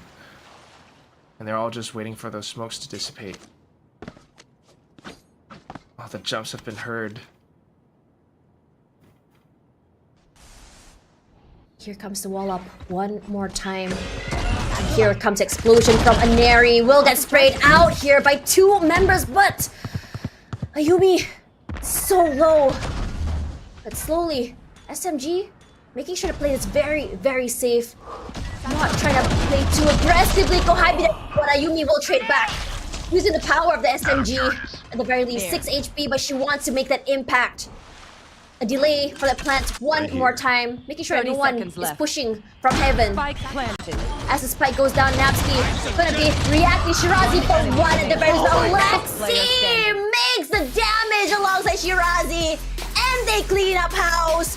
What a dominating map 3 from SMG. A 3-0 to come through. Hashtag Viva RRQ. A reminder to her teammates that she, Aneri, is still thinking of them. Yeah, it's a little bit endearing, but that said, you know, with the way that the game plays out at the end, it's that SMG dominance again. Just when you think, right, we might have started things off a little bit better for RQ, the judge sounded off, we had the Spectre to get some, you know, opening kills as SMG tried to push into the A site.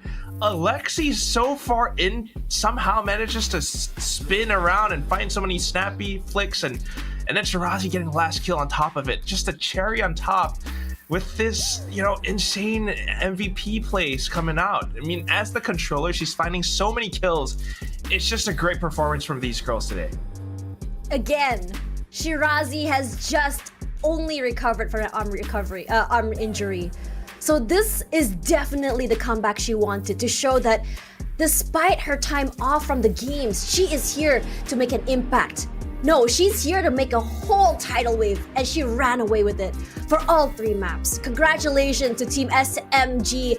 They are your champions here at the VCT Game Changers Asia Pacific Open number 3. Regardless of how it is, these girls, both teams, will be meeting each other one more time over in Elite. And there is still LCQ coming a while. Tashbunny here alongside Quack. It's been a pleasure to cast this grand final for you guys. Over to you, Zach and Vic.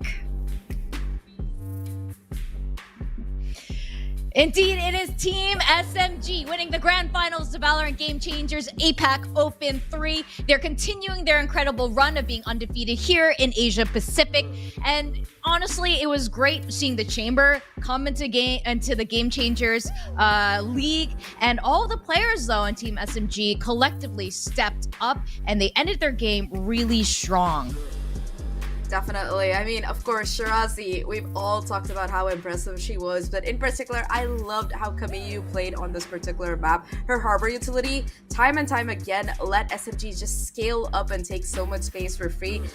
It was just really, really good coordination coming out of the entire squad there that was really responsible for that extremely dominating 13-3 scoreline that we saw by the end. It wasn't just Shirazi getting 3 or 4 kills every round. It was honestly a combination of factors from everyone. Usually, we're used to highlighting the duelists for this particular team, but today it's Shirazi again on that MVP. Yeah, that's right. I mean, look, I don't know what happened. The last map was so close. This one is RRQ's pick.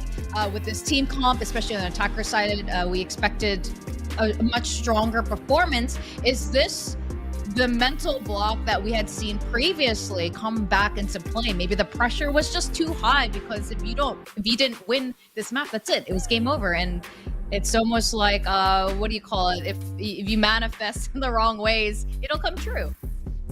Yeah, pretty much. I think that getting so close to being able to take Haven away and losing it like that at the end, it was probably a really bad blow for RRQ heading into this particular map, and they weren't able to properly reset. But also, they just, I think we talked about this off the panel while we were watching the game, right? When you talk about the team comp that RRQ picks up, it's a very, you mentioned it yourself, Victoria. It's a comp that PaperX, they've run in that grand final in Pacific, and they made it work because of how proactive and aggressive they were. With RRQ being so much more hesitant, SMG just found so many different areas of the map to take over for free, and RRQ, they were just left with almost nowhere to go. And this story, right, it tells the full story here. The first kills, of course, SMG getting double of what RRQ had. SMG were just able to, even on the defensive side, push and push out and get kill after kill after kill.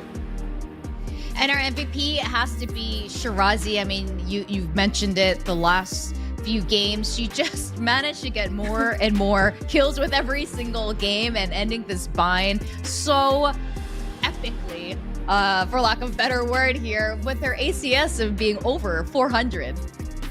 On a Viper, like, okay, Yeah. that's just Shirazi. It's not a common thing. Don't go looking for it everywhere. Also, I know it's because of how few times she died, but that 6.8 KDA, it's just really, really scary.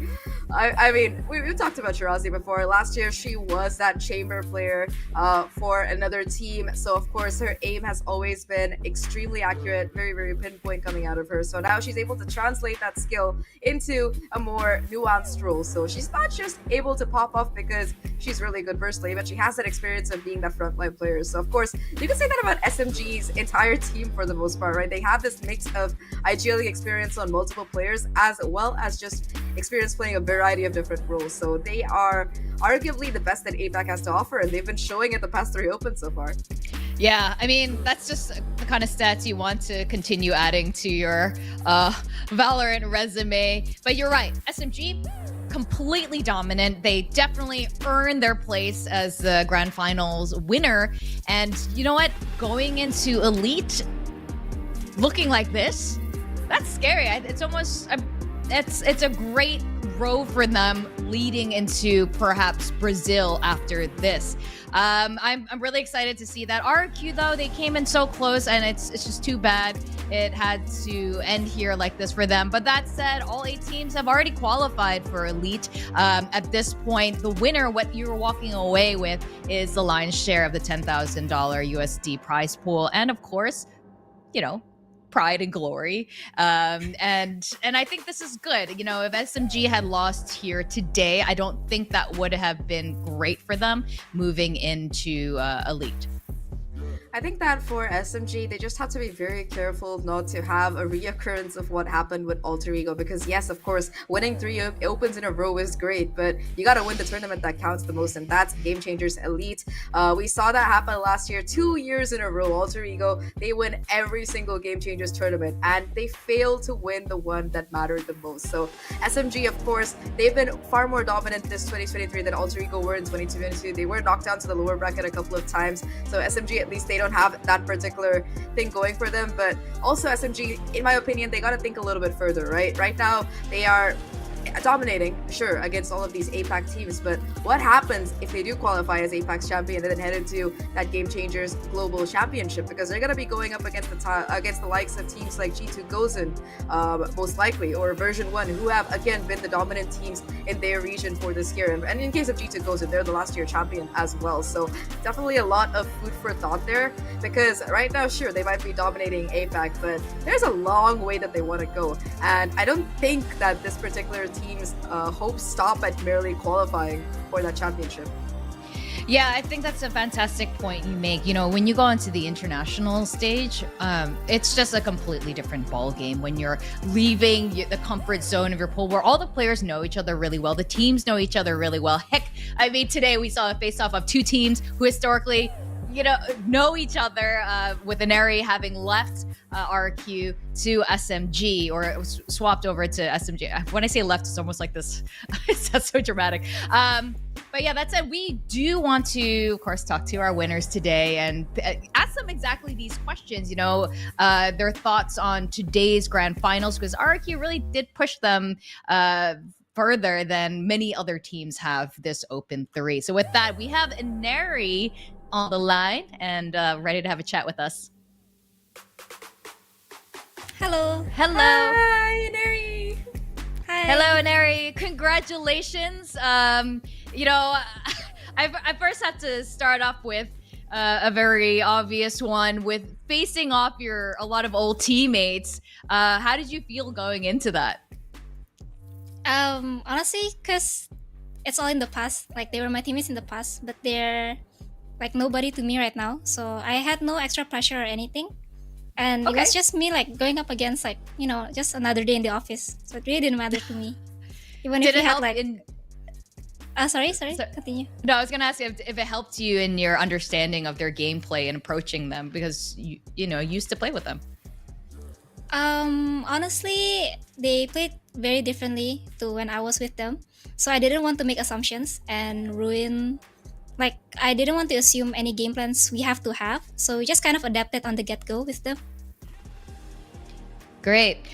Sorry, Zach, do you have any questions? I have a whole bunch, but I know Zach probably has some too. I'll ask one and then I'll let you have Okay. at it, Victoria. So, Neri, first of all, congratulations on the win. Thank you. Three-time Open champion so far, extremely well deserved by you and the team. So, you know, we talked a little bit about that comp coming out on Haven, and that was the match that I think RRQ really pushed you the most, especially, you know, starting out that second half when that score was 10-10. What was the thought process that was going through your team's mind, and how did you bounce back into it? Honestly, it was quite a shocking pick because we don't see that kind of pick a lot, especially in APAC. And it was quite shocking, but after we played a few rounds, we kind of felt like how they played, what's their tendencies.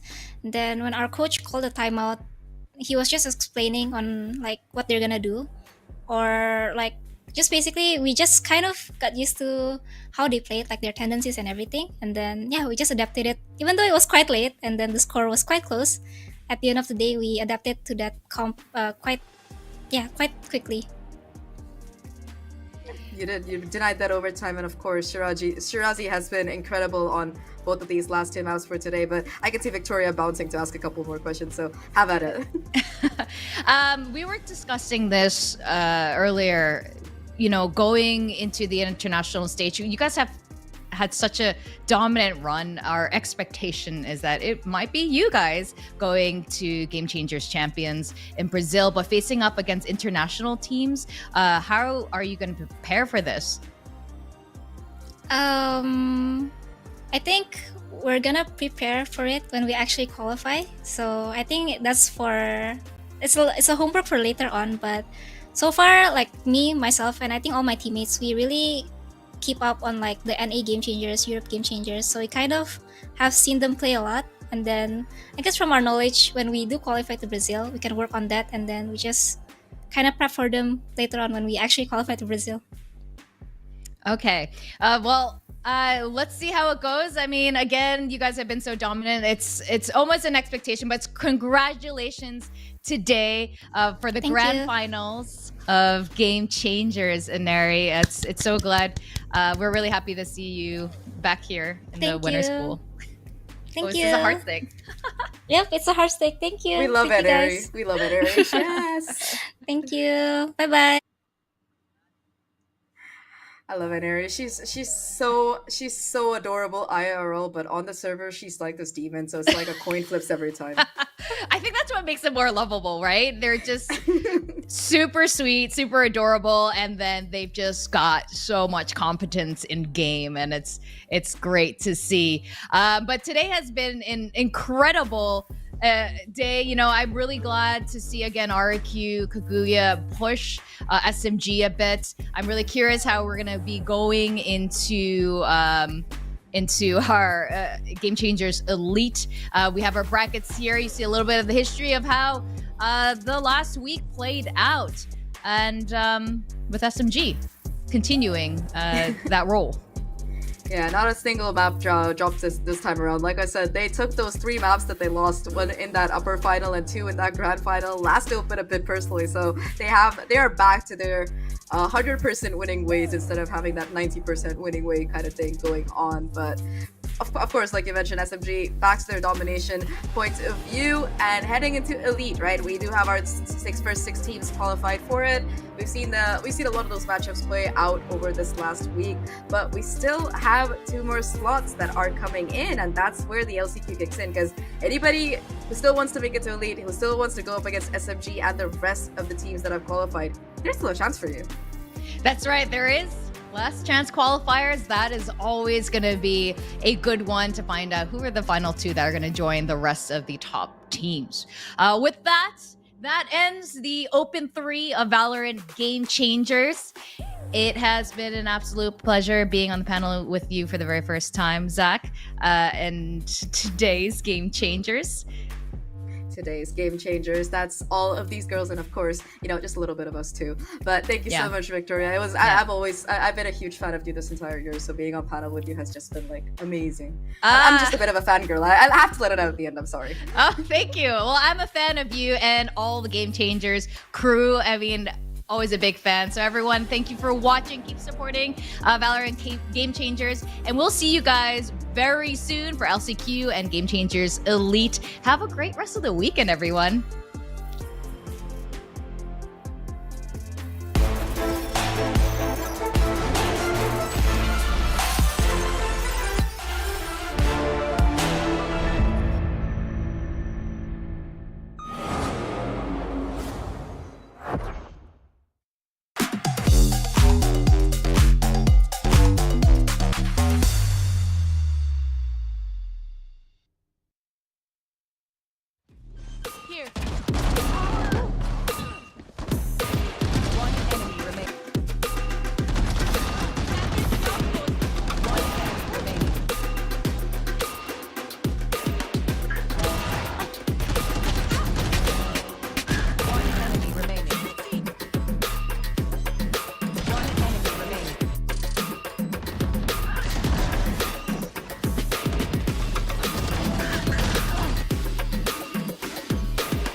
Spike down.